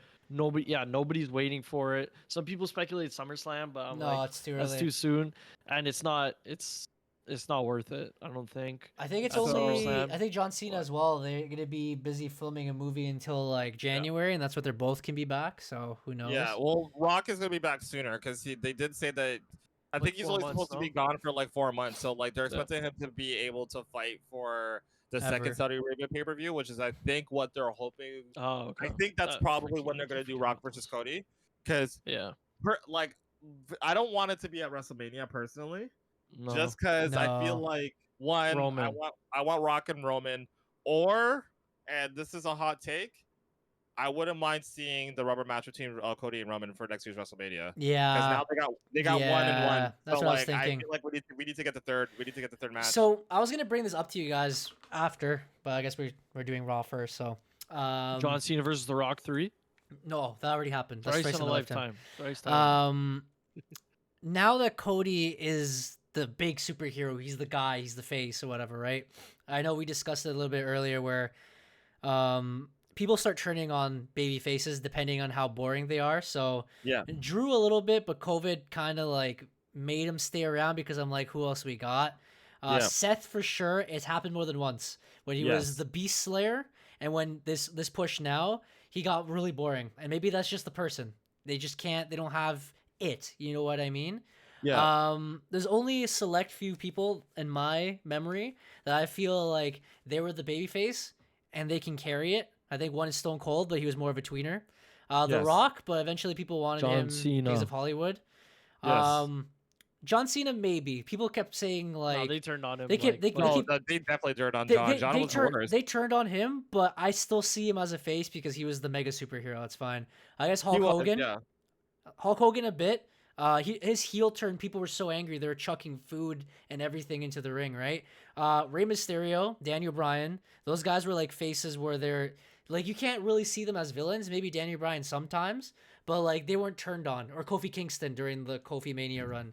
You know what I mean? Yeah. So, and to that point, I don't really want to count Kofi or Daniel Bryan or Rey Mysterio because like they had runs, but the runs weren't like it's like a one-off kind of thing. You know what I mean? Like they won the world championship and they had their little run with the world championship. But like for me, it's like John Cena was like the face of the company for like 10 years, right? Mhm. Like people got tired of him. Seth Rollins was like basically like the face of the main event division when he was Universal Champion and when he was World Champion, and they turned on him, right? So like, Stone Cold was very much in that position. The Rock was in that position. Hogan was in that position. Shawn was in that position. Bret Hart was in that position, and even with Bret Hart, they turned on him too. So, but that's because Austin was so sick. That was it, right? There's a difference, but it wasn't like fully turned. You know what I mean? It's not like they were. Yeah. It was like weeks or whatever. They just turned one night, and then he's like, "Oh, let me turn heel or whatever." Right? Yeah. I don't know. I guess we all have different opinions. What's your question? Oh, that's what I was gonna lead to now. Oh, okay. Yeah. I'm assuming you're leading into whether or not we think that they're going to do the same thing to Cody. Exactly. Do you think they will turn on him? I think they will. 100%. They're nerds, bro. That's what they do. I think so. They turned on him in AEW, and mind you, his booking was questionable. So I understand why. Yeah. He booked himself in a way that was stupid. Like I'll just say, like it was like they were with him until he did the whole retirement angle with Malachi Black. And then he was off of TV for like 2 weeks and then came back. It's just like, okay, you teased retirement, and then you came back 2 weeks later and said like, oh, I'm not retiring. And it's just like, okay, now you're just an overrated, overhyped like crybaby. Like, what are you doing? Mm-hmm. And I felt like he was trying to make himself the star, kind of how the Young Bucks are doing now. But like he had his own entrance at the bottom, like the entire arena like separated. And I know Seba brought this up a lot of times. And then he came from the bottom instead of coming from the hero of villains. Like he was thinking himself as the main character and booking himself that way. I just feel maybe this time, I feel like his push was natural because it was years of him not even being a champion, and he was still the main baby face of the company. Like he was the guy.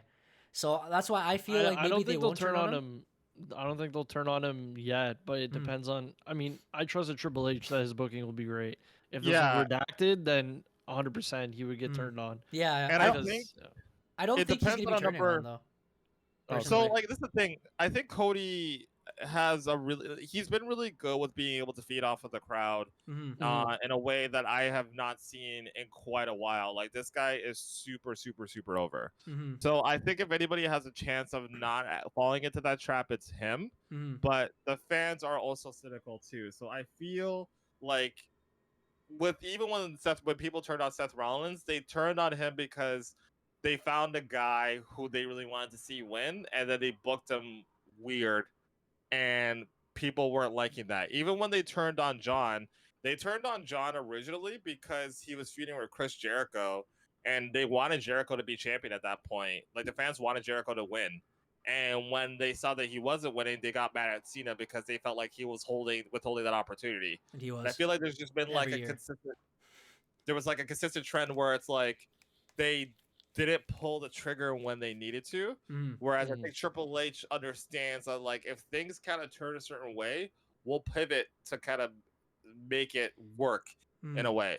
But he's also good at not pivoting because everyone was crying that Cody didn't win and that he should have won last year. And he held but it he together. told everyone to just wait and let the story. So he knows when it needs to happen and when it doesn't. If Cody goes on another Roman tear, then they're gonna turn on him. Seba on the chat here on Twitch says Seth Hell in a Cell match with the Fiend had me fuming. And that's the thing.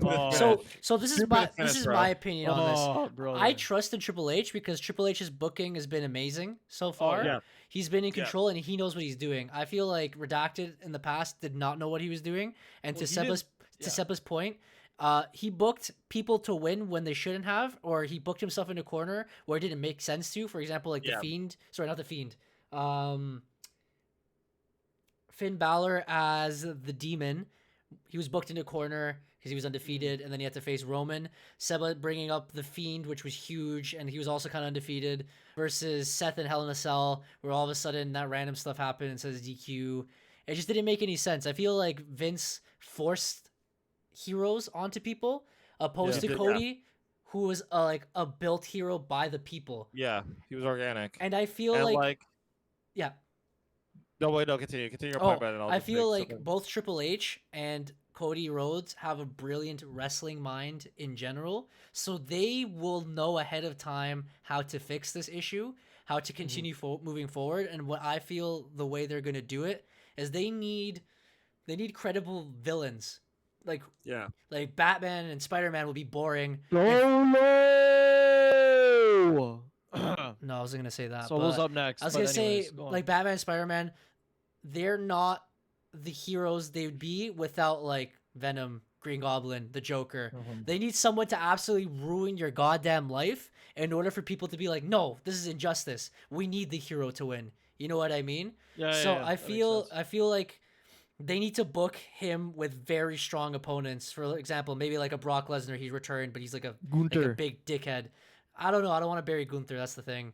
Yeah, that's the thing. If Gunther gets into that title situation, he's winning. Like, he's not losing that. Randy Orton, because like Randy Orton, like his personal thing.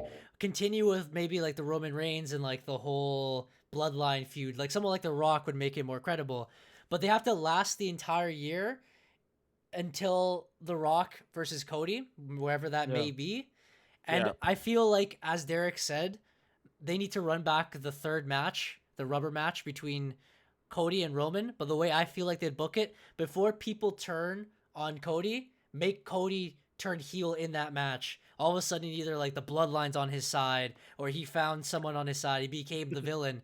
And like, where you least expected, Cody's the villain, and then Roman's the hero. You know what I mean?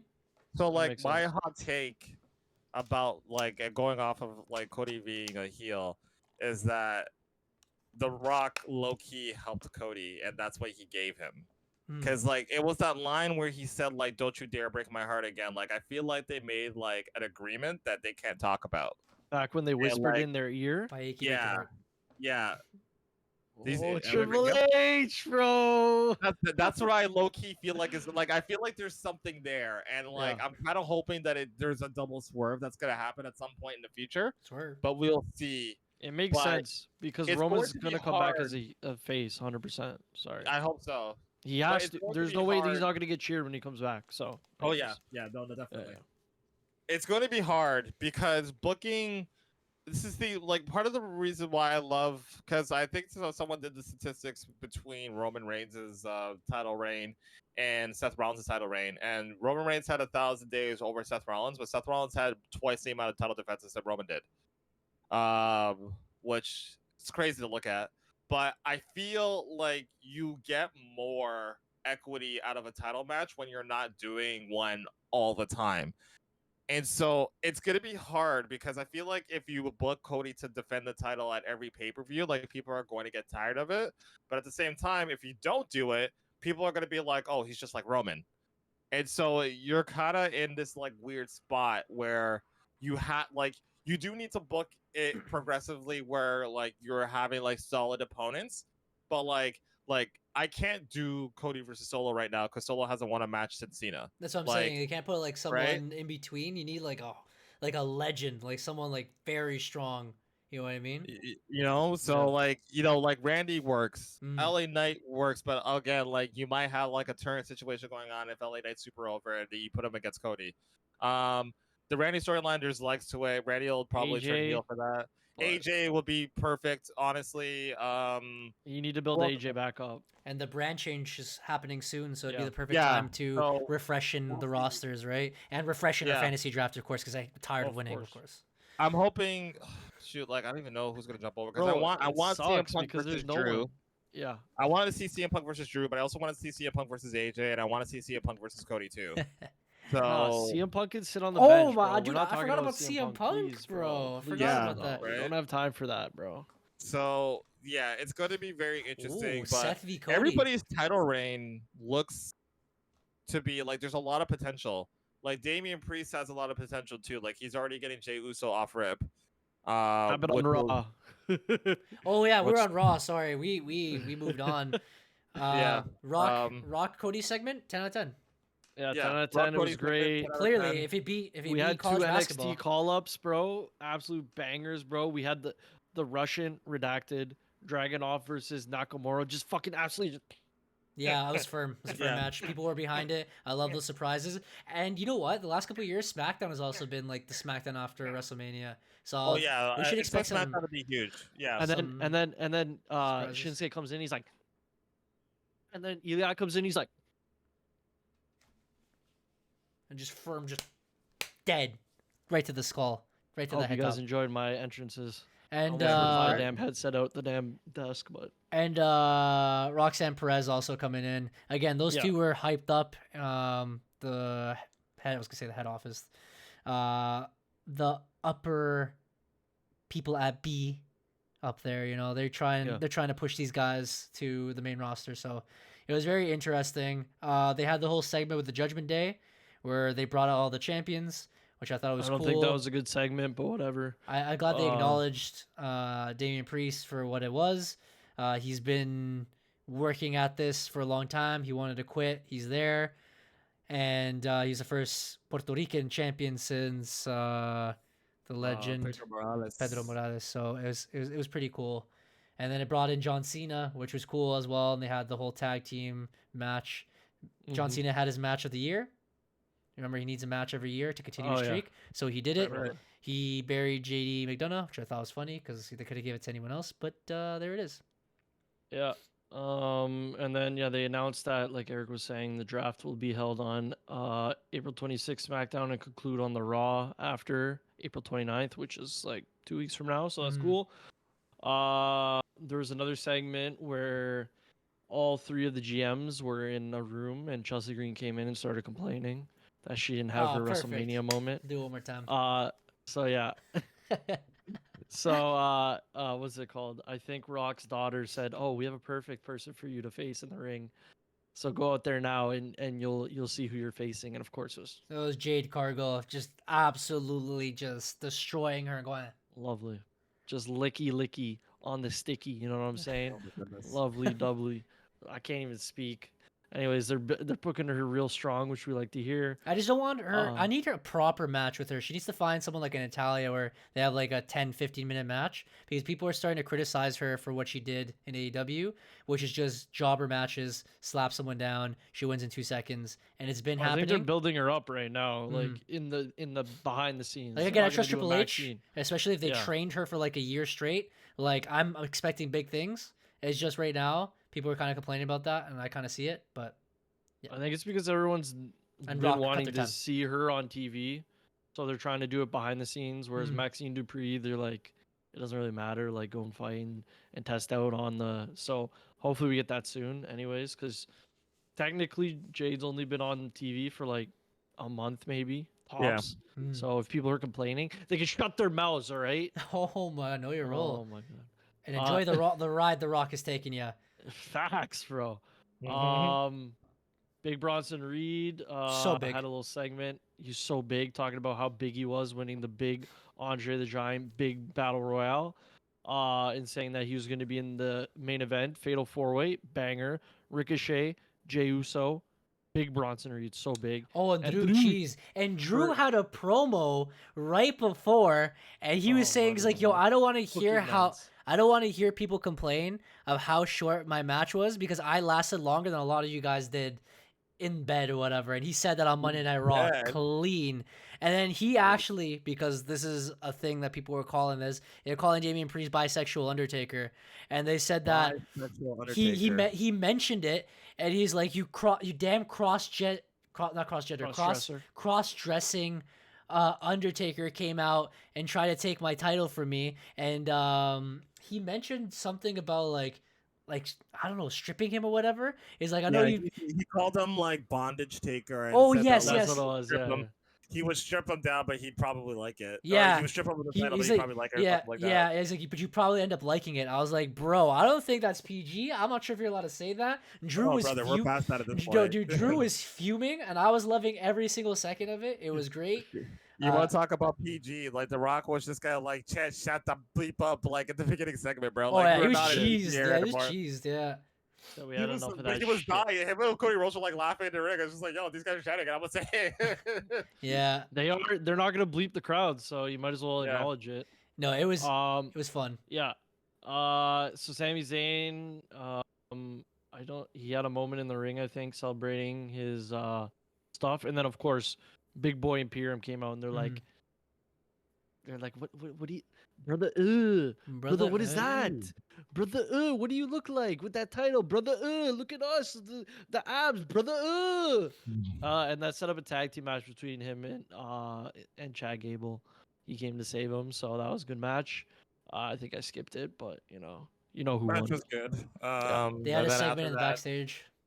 They had a segment backstage, and Sami Zayn said, "You know what? You earned this. Next week, I'll give you a title shot because I know that's what you wanted," kind of thing. And he's just like, "Yeah."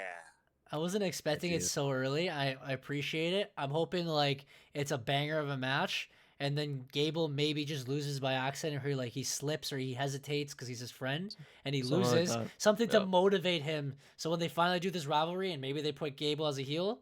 I think it would be pretty cool to elevate the But it's another roll up where his arms are up, like it was in the gauntlet something match. like that. So he can go like complain. You've never actually beaten me. Yeah. Officially. And then he's like, let's take it to the Raw Underground. And then they go to the Raw Underground and they have a UFC match at UFC 300, bro, in the main event. That's crazy. Yeah, I forgot that type of booking is out of the window now. So it actually has to make sense. So yeah, like Eric said, Drew addressed his WrestleMania victory and defeat. Then they had a Fatal 4-Way match. Did not think that the winner was gonna win, but I thought it was gonna be Ricochet. To be honest with you, I thought it was gonna be Big Bronson Reed. Yeah, I thought they'd push someone, and maybe they have like a mini feud between Jay and Drew, just so they can hold on until CM Punk comes in. Did not expect CM Punk to come in. No, a lot of cool spots, as you mentioned, the table spot earlier. Fantastic. I get points regardless. Many points. So what's funny to me is the fact that they brought CM Punk in. Makes me feel like he might be He's ready to go. Say it again, bro. I'm not saying he's ready to go, but he's getting there. He's getting there. He's in the bionic. He's in the Bacta chamber, bro. As they say in Star Wars. In the Bacta chamber. I think he's a lot closer to my timeline because I was expecting him to be back for Money in the Bank. I feel like he might be back in. I give him, where are we at now? We're in April. I give him another 4 to 6 weeks. Yeah, it could be. Especially like CM Punk, he's probably trying to rush it, and he's gonna come back, get injured again. But we'll see. It's another thing. We'll see. Yeah, so like he really shouldn't. Like this guy needs to make sure that he's 100%, and I need him to be big and broad like AJ Styles. None of that's happening. But yeah, main event Jey Uso wins, which is interesting because he also had a wrap on his stomach, making him the weakest out of everyone on the. But Drew was gonna win. Sorry. Yeah, did Drew go to knock the pin away or no? Drew had Jay beat, and he was gonna do the 3-2-1 Claymore. And when Jay stood up, CM Punk grabbed his leg, so it didn't move. So then Jay hit him with a spear. And then he did the splash, and they counted 1, 2, 3. Okay. So yeah, great Raw. I don't know what happened on NXT. I don't know. You guys were alluding to something. So if you wanna talk NXT, about the that. tag team championships. Derek, please go ahead and tell them how trash Baron Corbin is. I will not tell you how trash Baron Corbin is because Braun Breaker put him over and said that he was a phenomenal person, and Baron Corbin said that he reignited his fire, his passion, his love for the game. He loves it. Need more passion. But I don't know if this was the main event or whatnot, but I didn't watch NXT either. But Braun Breaker and Baron Corbin ended up dropping the titles to Nathan Frazier and Axiom. So on NXT, which is insane. Which is on NXT because Braun Breaker officially is getting called up to SmackDown. Like that was his last match. Yeah. So they had an emotional moment after the match. Also, the Authors of Pain showed up and beat up Axiom and things, so now they're in NXT. Let's go. And then Ivar also appeared on NXT to challenge the North American champion. Very random. Yeah. It was a very serious because he was wearing a cool jacket, according to Seba, who is always my source. He was wearing a cool jacket. I will say that. Yeah. He's where he belonged, honestly. Anyways, yeah, that was NXT, no? Oh, and then Natalia came in with humongous missiles, bro. And challenging Roxanne Perez for something, but well, she had guns, bro. She has a lot of muscles. You didn't know, bro? She's so strong. And Roxanne Perez, is a small little girl. But there's like freckles on them too, so it's just weird. Like I don't like on her muscles. On her of muscles. course, on her muscles. On her That's what I was talking about. Okay. Yeah. Her pec majors.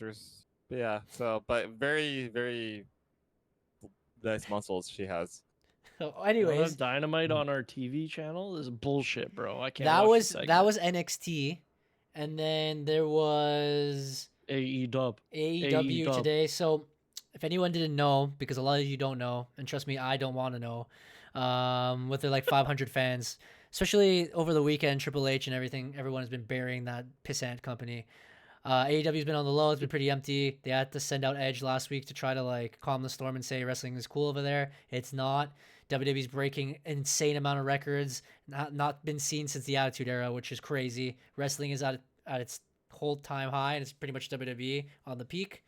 So to counter it, even CM Punk had his own comments on the situation with AEW. So to counter it, AEW, especially the Young Bucks, they wanted to show the footage backstage of what happened.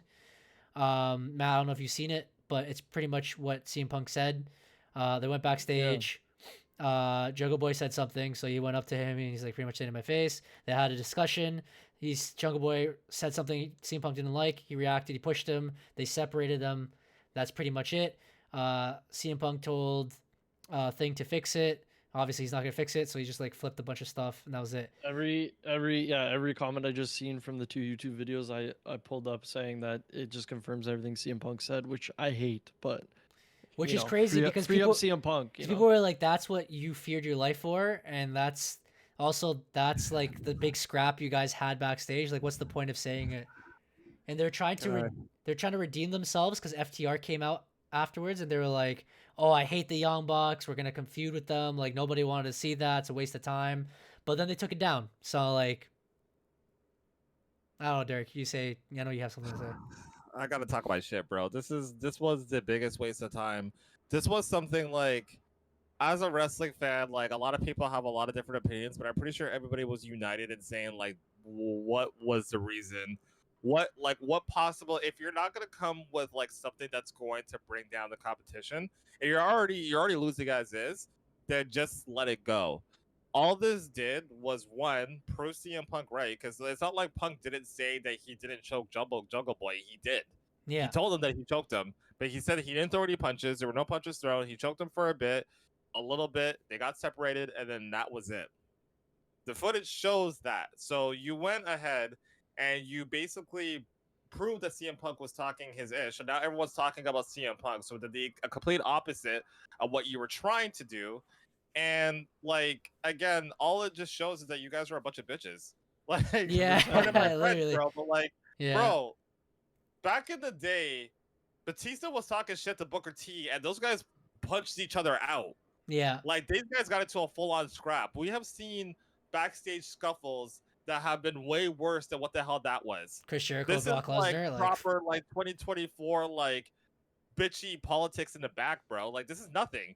Yeah. Listen, you're in the business of fighting. Yeah. This is what you do.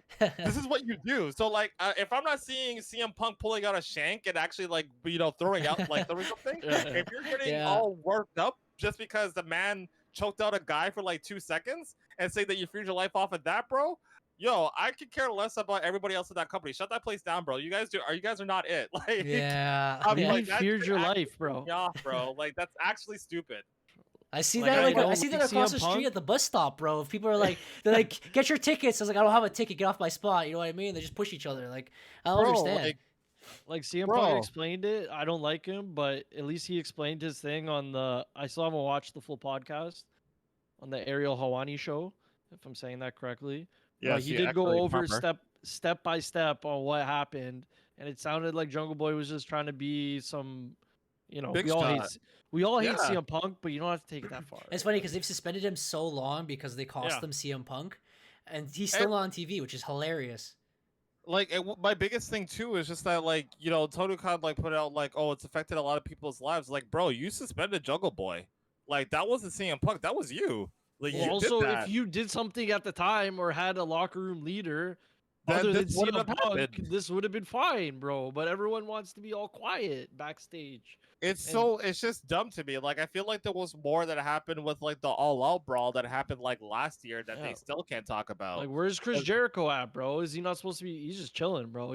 Brother, no one. That.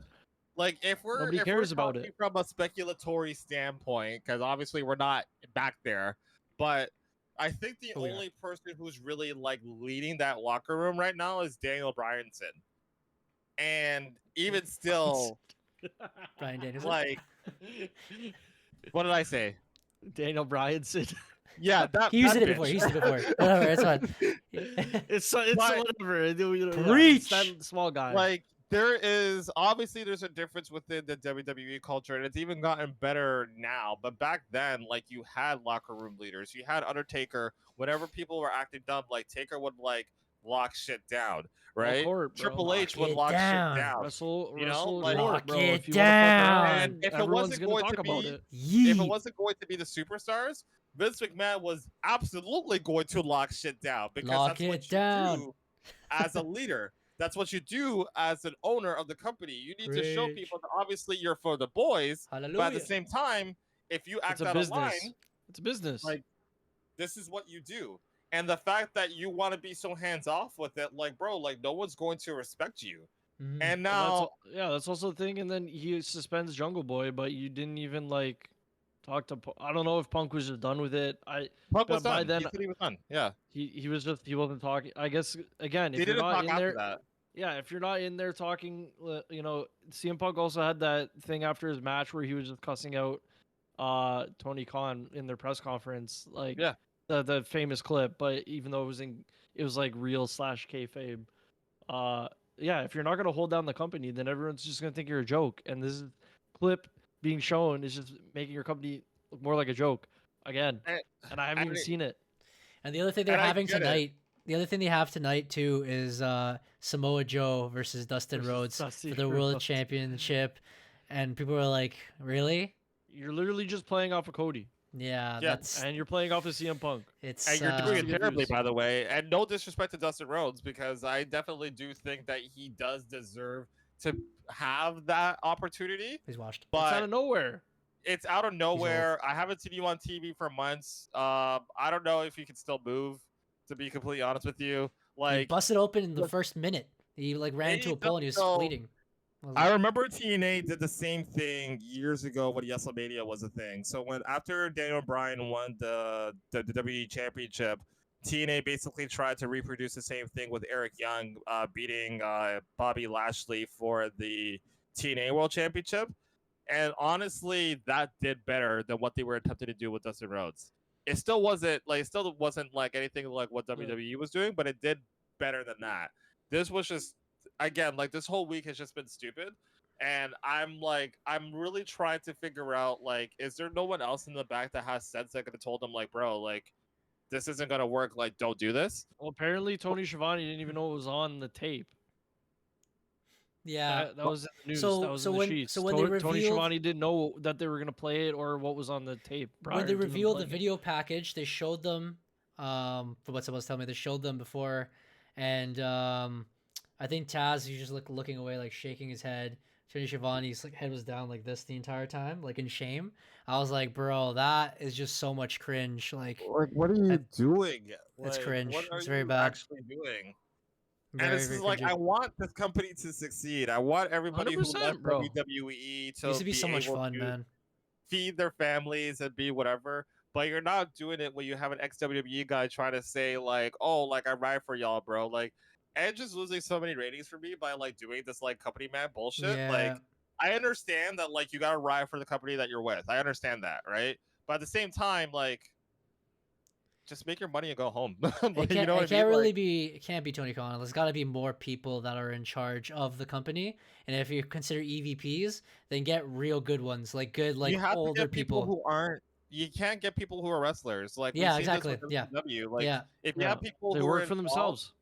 yeah, they will go into business for themselves, yeah. and they'll try to justify. Even if they don't go into business for themselves, any which way they book themselves, there are going to be people who think that they are going to business for themselves, and they're going to Mhm. feel a certain type of way about it. Yeah. Right? So it's like, it just doesn't work. You need to have people who can take like an external part. Like, bro, get Tony Schiavone on there, get Taz on there, get Mhm. people who Hard, have bro. wrestling You got experience. Big Show, Mark Henry, bro. Yeah, Whoever like, else is behind, Dustin, throw them in there, bro. Chris just Jericho And is that's what I think when fucking Cody basically Rhodes done, was bro. there, like it made sense. Like he was more of like the business instead of a wrestler. He was trying to like try and to get so control, but he left and it's just and that's what I'm saying. Like, once Cody Rhodes left, that's when like shit hit the fan. Because even though Cody Rhodes like booked himself into a corner a lot of the time, the one thing that I will rate him for when he was there was that he took himself out of the AEW title picture completely. He's like, I'm not going to win this championship because it's like, it's not about me, it's about everybody else. That was like the most selfless thing that you could do, and that allows people to trust you and say, you know what, like, this guy isn't going to try to hold me because he's not trying to book himself to be the guy, right? 100%. But like, at the same time, like, Cody also understood, like, after a bit, it was just like, I'm not that guy, so I can't be here because I still have aspirations. I still want to be in the ring. I still want to be the guy carrying the torch, and I can't do that here because it'll be a bitch move, right? So it's frustrating to me because, like, again, especially with the recent signings that they've made, they're making steps in the right direction, and then they just went ahead and did this, and like the logic behind it is just so foolish. Like And I went to the show in Toronto, bro, and it was a good show. yeah, They were like, building stuff up. They were starting to build Swerve up, and then all of a sudden you throw Dustin in there into it the just main goes event. downhill. Yeah, it's just, Doesn't need to Yeah. be there. Grayson Right. Waller's making fun of you, bro, on Twitter. yeah, Which he is I'm reading it is. right now, bro. Yeah, it's And very I sad. also, Grayson sorry, I Waller? seen another thing. Randy Orton sent a tweet. He said, "I wish the kid a speedy recovery," which is hilarious. But anyways, Jesus. yeah, they were making fun of them already, and everyone in the, you don't even have to be a wrestling fan to know this is dumb. Tony Khan's been doing this for time. He's been kept stretching out. Oh, we have a big announcement, and then you go watch it. He's like, oh, we have a tag team match for the finale of Dynamite tonight. Let's get excited, guys. Like, no, bro, don't say it's a big announcement because before it used to be, oh, we just signed somebody from WWE. This is cool. Now you're using it just for clicks. It's just like a whole clickbait thing. Makes no sense. so going off of that too, there's also like some sheets stuff going about apparently how there's a lot of people who are sour with Mercedes already. More Nigga, so she stinks, because bro. of, well, Sorry. one, because of the comments that she made about how she said that she was definitely going back to WWE at some point. So people are kind of like, oh, how are you just gonna bury us like that? And it's just like, don't lie, guys. Half of you guys are going back to WWE too. Don't Yeah. you know? But like, the other thing too was that I think a lot of the women are upset because she got that bag, right? And here's where going into business for yourself, because now that you see Mercedes Renee has made all this money, well, I've been here since day one. Why am I not making that money? You know, now Britt Baker, who literally has busted her ass and has bled for that company, isn't making that bag. You know, Hikaru Shida's not making that bag. Thunder Rosa. Thunder Rosa's not making that bag. And these are people who basically supported, you know, Tony Storm isn't making that bag, or, you know, so these are people who have built that company up and made that women's division into something. And you basically said, like, F you, I just paid this girl a whole crap load of money because she has a name. and is bringing in like 4 more viewers, right? Yeah. So what does that do? You have What one does that do, successful right? gate Also, in Boston, and that's it, bro. There's some heat from the crowd too because she's not. She's not she's good not wrestling. on the mic. No, she's not wrestling. She's only doing Bro. promos. She's That's not it. good on the mic, And she's though. not. She's She not needs gonna to wrestle. She's not gonna wrestle until like May something, like the end of May. Why? So like they signed She's her all probably these like still injured. they signed them all these 3 months and she's not fighting and then she's on the mic randomly. So people are very upset at Like, that too. So like again, She's like wasting a what do spot. it's just like And I mean, I kind of liked her as Sasha Banks a little bit, but like I can kind of tell that she's kind of one of those people where she believes her own hype, and it's too much. And I saw her promo today when she was talking. It was just like cool, yeah, like I get it, like you're pretty sick, you're part of the 4 horsewomen, but like you weren't even the best out of the 4, on honesty. that's the problem. And like you were considering yourself to be like the best women's wrestler that's ever touched God's green earth. You know what I mean? Like Everyone knows that's Natalia. like First like and Rhea Ripley foremost, will but- snap you in half if she wanted to. Like this is my Oh my- problem with her, right? Like when she made the choice to choose AEW over WWE, like she chose them because like she wasn't getting Charlotte's money, and she felt Mhm. like she was better than Charlotte. And I've already said this on this podcast. She's not better than Charlotte. On fact, And even though I don't like to give Charlotte her flowers, Charlotte's the best out of the 4 of them. yeah. Charlotte is the best out of the 4 of them. She Yeah. puts on banger matches. She's amazing heel and a babyface. She knows how to get the crowd working for her. She's There's a reason athletic. why people put her over as the best. She is legitimately the best out of the 4. Sasha isn't touching her. She's had phenomenal matches with Charlotte, But because of again, Charlotte. it's because she's with Charlotte. I And didn't really notice it that much back then, but watching her come back in AEW, I don't know if she's rusty or what, but her promo sucked. she's She not a was- good promo. She never No. was a good Tripping promo. over her words, and she was just like, "Yeah, like this is gonna be great. Like I'm a great women's wrestler. The division's great. And then she laughs. Yeah, She laughs a The lot. other problem too CEO. is that she's a terrible babyface. Like she's in her bag when she's a heel, but Mm. even as a heel, like she's not that great of a promo. She usually leans off of other people to kind of like really work. Like her promo's okay. I would give it like a 3.5 out of 5. But like again, 3.5 out of 5 isn't gonna move the needle, right? Mhm. So, like I get like it's just I hate this so much because like I'm saying right now, like WWE is in their bag right now. And I'm pretty sure Sasha probably signed with them for like at least the next 4 to 5 years. Your best opportunity to really make a legacy for yourself is now where WWE is hitting. Because 5 years from now, you're just going to be another Scott Steiner. You're going to be another Hulk Hogan. You're going to be another Goldberg who came way too late. And they're now going to trash on you because you didn't come when the getting was good. And now you're trying to capitalize on it because you're not getting that money anymore. So it's just, this is again why I'm going off of the whole thing about MJF, why I'm like certain he's coming to WWE, because I think as a bit like building your legacy, you understand smart. when it's time to go and it's time to make a name for yourself. And where WWE is right now, this is the time to capitalize Oh, on it'd be it while they're perfect foil still for hot. Cody as well. So Yeah, yeah. absolutely a perfect foil for Cody. But like Like as we're they talking got the about earlier. Netflix deal coming up. They have 17 like back-to-back consecutive sellout shows. We don't know how long this momentum is going to go for. So it's like best to ride the wave while it's hot than like come and get where it's like steady and thinking that you're going to move the needle. Because again, unless you are associated with the people who made you feel like you were the best, you're not moving shit. I'm Mhm. sorry to say. But, Preach. you know, That was your everybody grain else, of like, salt, again- and that was your in the sheets segments. basically I have to go off though because like again like I don't No, like they need talking it, shit bro. about AEW. Like I really don't. Like I really We're doing it out of love, bro. We want the fucking good AEW back. It's not hard. I Doing mean, it the out of good hate. AEW wasn't Despise that great, you know, with explosive fucking dynamite matches, but at least it was funny, bro. At least they were putting on bangers. It slightly made sense. Now it's Well, just yeah. like it's just not good, bro. It's not.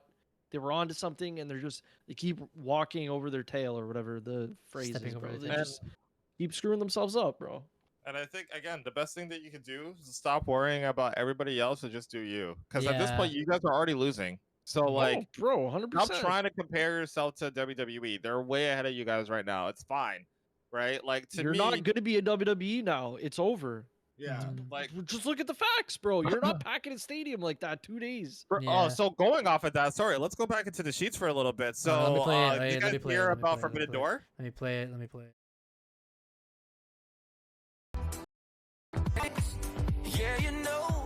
what you're doing to me.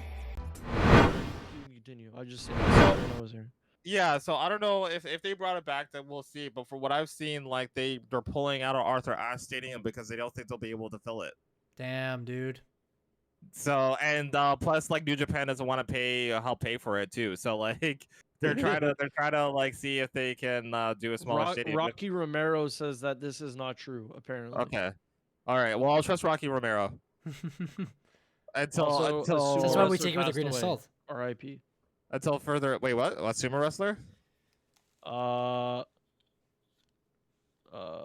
Akibono has passed away. R.I.P. Oh darn! Not Akibono. Yeah, bro. Damn. Rest in peace to Akibono. That guy. Sumo wrestler who fought Big Show at WrestleMania 20. Yeah, 21. 21? Was at Yeah. Hollywood. Yeah. Yeah, that was Akibono. Solid, cool guy. Anyways, if they're going back into Arthur Ashe, that's fine. Either way, I don't think they're gonna fill it. Like again, like you know what I mean? Like I don't want to like feed into the sheets of like, oh, like AEW isn't filling up their arenas and they don't fill up the hard cap side and blah blah blah blah blah blah blah. But like to me, AEW has come to Toronto, I think, on 3 separate occasions. And the first 2 times that they came, they did Scotiabank Arena, and they were able to pretty much like maybe fill it to like maybe 8,000, 9,000 people into the Scotiabank Arena, which is solid. The last time that they were here, and Compare was here for an episode of Dynamite, they did Coca-Cola Coliseum. And like the capacity of Coca-Cola Coliseum is like what, like 4K maybe? 3 or 4K? They filled 6K? it. It was 6K apparently. But also when we went to Forbidden Door, like Derek was saying, they had the stage moved up way further than it needed to be. Making we all went. I keep forgetting that you went. But you seen that the stage was further up, right? So it's not the same as Raw. So they probably made got like 10K maybe. I would say they probably got 10K, but like that's the thing. There's obviously you're not filling in stadiums, and if you're doing Coca-Cola Coliseum for a TV taping, bro, I haven't seen Monday Night Raw or SmackDown do Coca-Cola Coliseum for TV taping ever. I lied. 2 nights too. It could be like the live. It could be like the live events or whatever. Seba saying in chat. Always, yes. But Seba saying in chat that AEW literally took everyone from New Japan as well. But what do you think? Yeah, sorry. The thing is too is they know that they're gonna get the crowds here because, Canada's always the best and it's international. So they decided to do Rampage and what's their other show? Dynamite and Rampage. That night when I went, that was all live because they knew they were gonna get the full crowd. So they said, "Fuck it, let's do it." Which wasn't a thing before because they usually actually taped Rampage live. Yeah, exactly. So, like, I think the last time that they did a separate taping for Rampage, like on a different day. Like, we didn't get both. So I feel like in Vegas it was like that. No. Yeah, it was. We went to the separate shows for Rampage and thing. So, actually, no, I lied. When we were in Vegas, they did Rampage and Dynamite on the same night, but everything was happening in the same pay-per-view. Yeah, the pay-per-view was there too. So it was also a small arena when we entered, so it wasn't like a it was a hotel. Yeah, and also like even AEW they went to our hometown of Hamilton, of course. Raw doesn't go there. Their what's it called? Live shows go there. Live shows go to Coca-Cola. I've never seen a Raw go there. Yeah. No. You know what I mean? It's been a while. They did like once upon a time, but I think it was like back in the 90s. Like Raw for us goes to like the major hockey arenas. Yeah. Every time. And like you're going to like it's a hockey arena, but it's way smaller. It's not like a professional hockey arena. Yeah. For their shows, so you can tell it's that fine. It's not like I'm not gonna recommend your attendance. But okay. Work with what you have, do your thing, but stop trying to compare yourself to the other guys. Just do your thing, build yourselves up. Now that this whole CM Punk stupidness is over, I mean, hopefully there's not long-term detrimental effects from it. There probably will be. But just do your thing and try to build yourselves back up to the point where people are selling out your smaller arenas so that you can move back into the bigger ones. They should go back to that Brady's place, or whatever the hell it was called. Oh, Daly's? Yeah, just go back to Daly's place, bro, and just run it there. Just run it in Chicago because small arenas. All those nerds are there. If they just do that, bro. They did one big stadium show, and Tony Khan's like, "Fuck, we can do it everywhere." Yeah, like we're everywhere. Everywhere. No, you have empty arenas everywhere. But anyways, it is already the 2-hour mark. We have hit midnight, so I assume we should start running the fantasy draft before ending the stream. Yes. and everyone falling asleep, of course. Yeah, All right. sorry, I went off. So fine, no, bro. of We're course, fired no. up this That was week, bro. the We're all here. sheets. Let's That was get the it all salt. out, We bro. got it all out. Yeah. Okay, so I'm gonna bring up the rules one more time so people can see. This is our fantasy draft. So we have a total of 12 superstars. We usually have 6 active per week, but this week we decided to do all 12 of them for WrestleMania weekend. We thought it'd be sick, so it's 2 main event spots, 2 women's spots, 2 tag team spots, 2 mid-card spots, and 2 either women's or mid-card spots. Restrictions is 2 champions drafted per team. I'm going to bring that up. 2 champions drafted per team Drafted. but we're supposed to have them like permanently. Oh. Derek had 3 and Matt had 3 or 4. So cheaters, but we'll allow it for now. The restrictions also 2 tag teams per team, 4 main event spots per team. Those were the rules. And this is the secondary rules. Sorry, forgot to pop the next one. Rules, bro. Our point system. So for like the regular days, like Monday Night Raw and Friday Night SmackDown, that's the point system at the top. But for pay-per-views, they're all at the bottom there. And then our multipliers are depending on the time of the matches. So 15 minutes, 25 minutes. So that is the rules. And let me now set this up because I forgot to set it up. Usually I do it. I'll pop this up. Pop us up. Pop it. Oh, it's already saved from last time. Lovely jubbly. So we'll take that off. And I think I usually have it here. It is Google Doc, not Drive. Yep. I was getting confused. Spider-Man Shattered Dimensions. Make sure you go check us out. Full walkthrough on walkthroughs, of YouTube. course. Lovely walkthrough by Eric. Oh my god, you play Roblox? What a nerd. Roblox,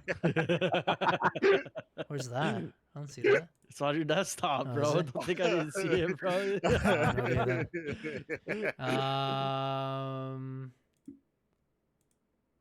All right, I think that's zoomed in.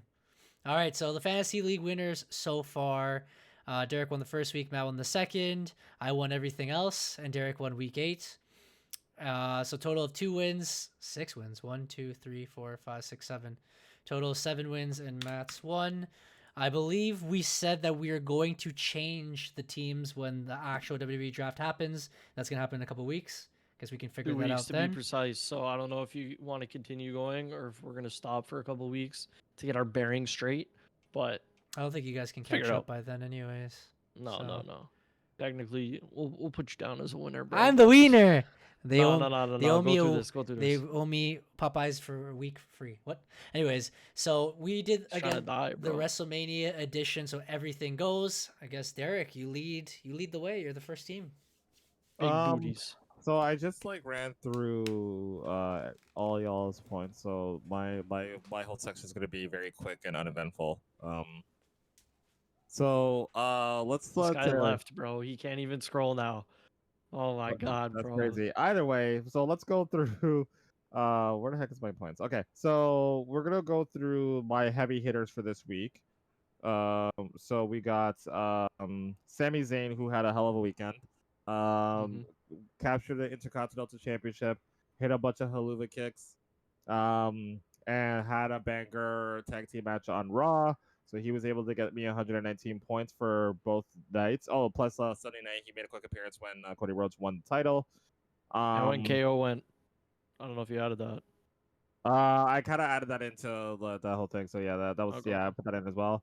Randy Orton scored a total of 96 points, but I don't think I added his appearance, the final point, so we could have just add 5 points to that. So 101 points, whatever. I still. It's fine. I didn't win. It's fine. It's okay. The final boss is here now. Don't worry. Let's see who else had a huge. Seth Rollins had a huge weekend too. He scored a total of 108 points for his appearances on SmackDown, WrestleMania Night 1 and 2. He literally gave his back to give me a solid amount of points. This motherfucker should have took the pin, bro. He should have took the pin. I appreciate that he didn't. Kabuki Warriors got me 20 points for the weekend. Gunther got me 60 points for the weekend because he dropped the belt. I got 40 points from Dominic Mysterio. Solid overall mid-card outing. Jimmy Uso got me 69 points. Yeah. Bayley got me 35 points despite the fact that she won the title, but she didn't really do anything. So But all in all, in total, with all my people, Braun Breaker wasn't involved in the weekend. But he will be in future, so it's all good. But I scored a total of 575 points, which honestly, when I had put it together, I thought that I was cooking. I was like, bro, 575, that's crazy. That's surely a dub.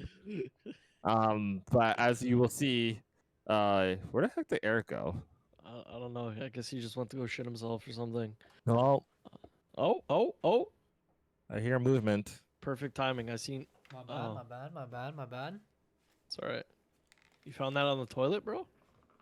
I went to go get the championship. I was like, oh shit, I need to use the washroom. And then I went to use the washroom. That's good on you. I gotta bring the champ out here, now that everyone's on the stream. Continue, Derek. He's already done. Oh, he did? Like everything? Like through like your entire thing? Yep. Yeah. Oh my god, so Derek has a total of 575 points. It's pretty solid. I saw that score when I was doing my score, and I got scared. I was like, whoa, I'm gonna get shit all. Yeah.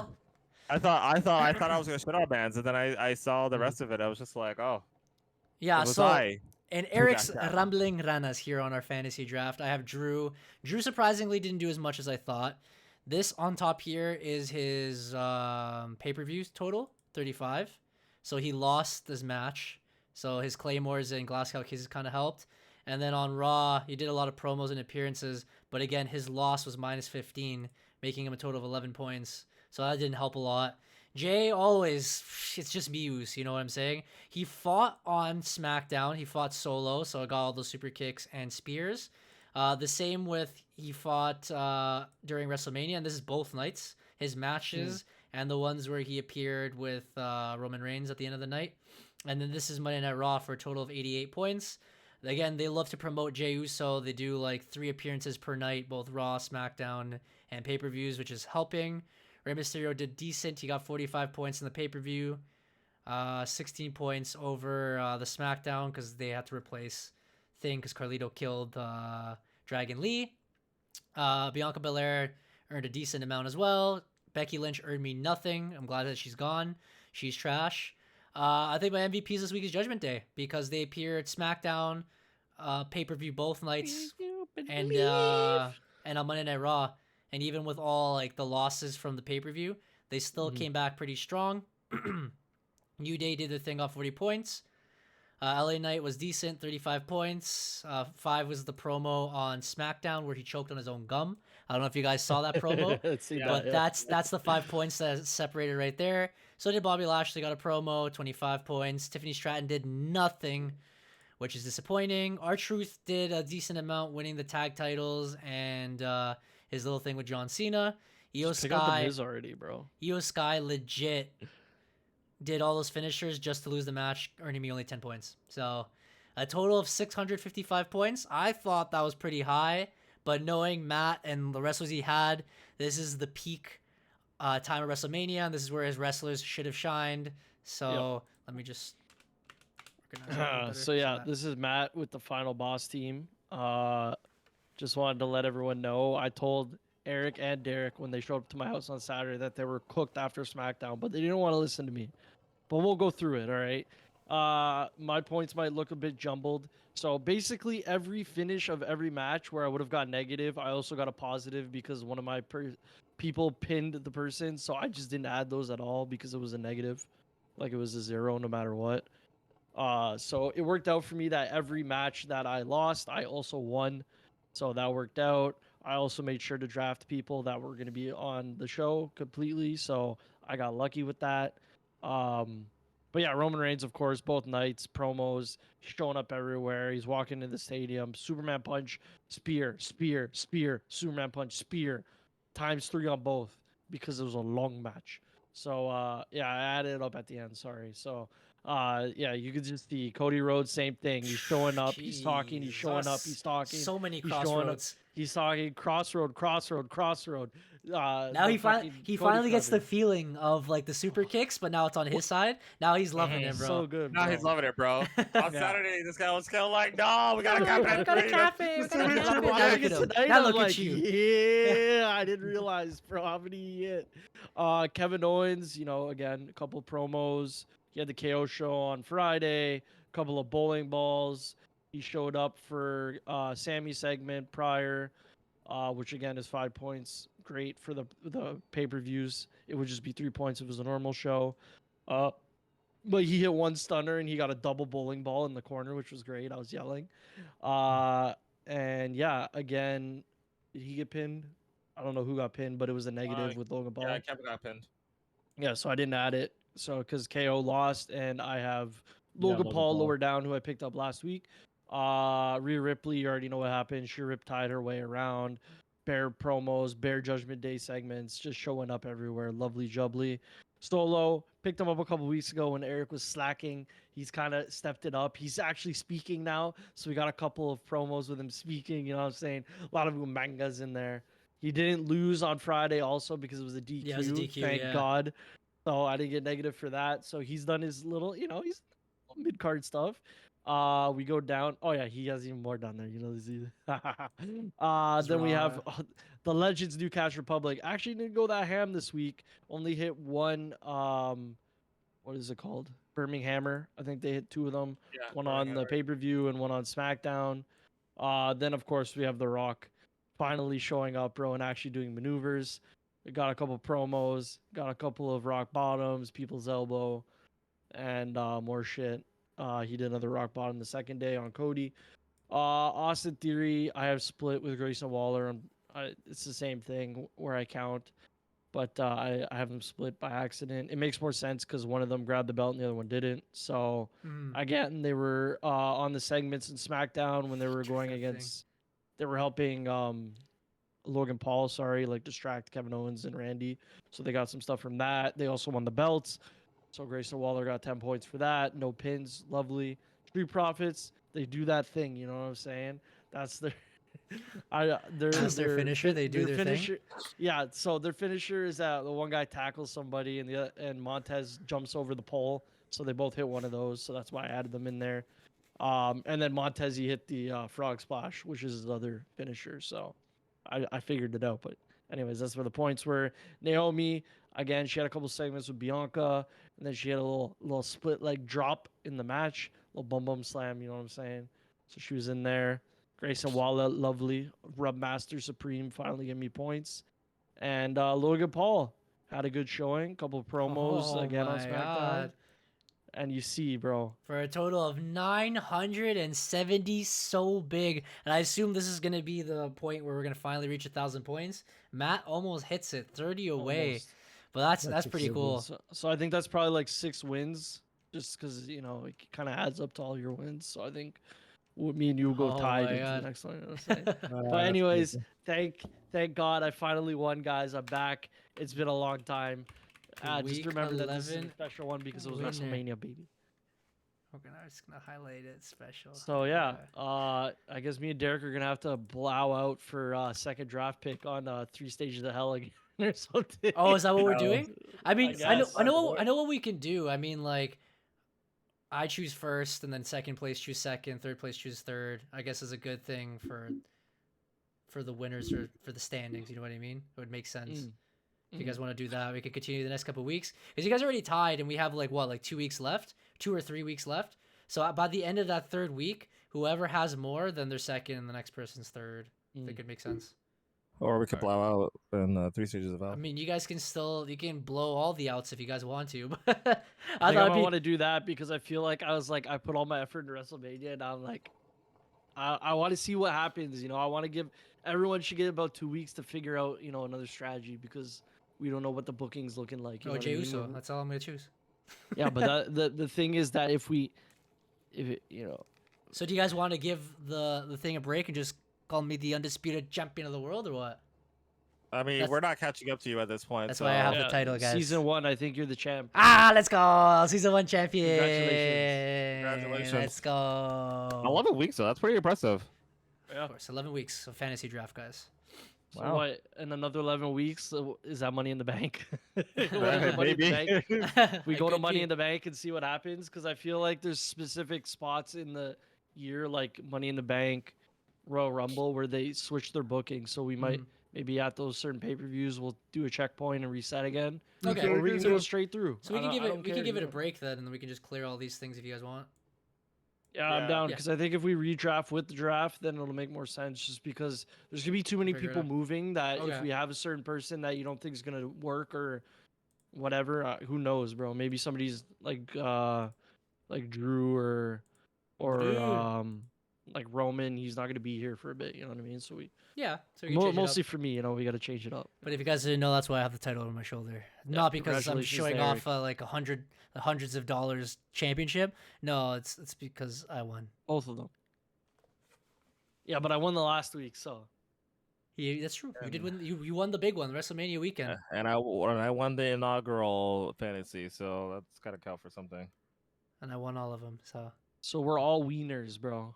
We're all At wieners. WCW. We'll figure out more of like the winning situation, what they get, because that'd be more fun we have to 2 see the weeks. results. We're gonna adjust stuff because again, like we said at the start when we were doing the fantasy, it's gonna be ever changing. This is the first time it's ever been done anywhere. You know what I'm saying? We're the originators, so we're gonna look into it and feel. We said we're gonna feel it the out, glow? see maybe make some changes to the rules. We'll see how it goes. And again, if you always, if you want to join us, check our socials. We have a post with all the rules? information on how we score our points and stuff. And yeah, All right. Who's your Well, champion now? I think we're calling it right. I we're definitely calling it. I'm I tired. believe that will be it. Let's see The if we can WrestleMania rate out podcast, bro. who's live right now. Kelly's Episode live. 'Cause we can 15. rate Kelly. 15. That was episode 15, guys. Appreciate everyone who always stops by here on our stream. Again, if you guys have missed it, the replays are all on YouTube. And appreciate all the love and support that's come from that way.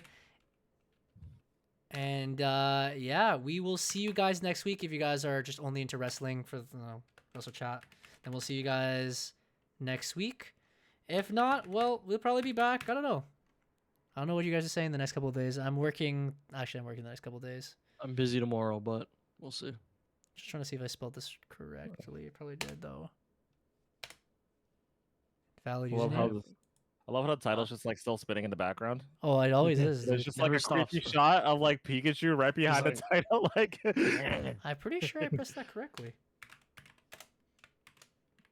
I didn't take in Pikachu until you said it. it's like Pikachu just like demonically just like yes, spin. There it is. Yes. Yes. Yes. I'm gonna cash it on Eric, but he's sleeping. Yes. But again, appreciate it. It's been your boy Eric of EMFC. I'm after UFC. And this is Derek from the EMFC, and we are out ski. Peace. Peace.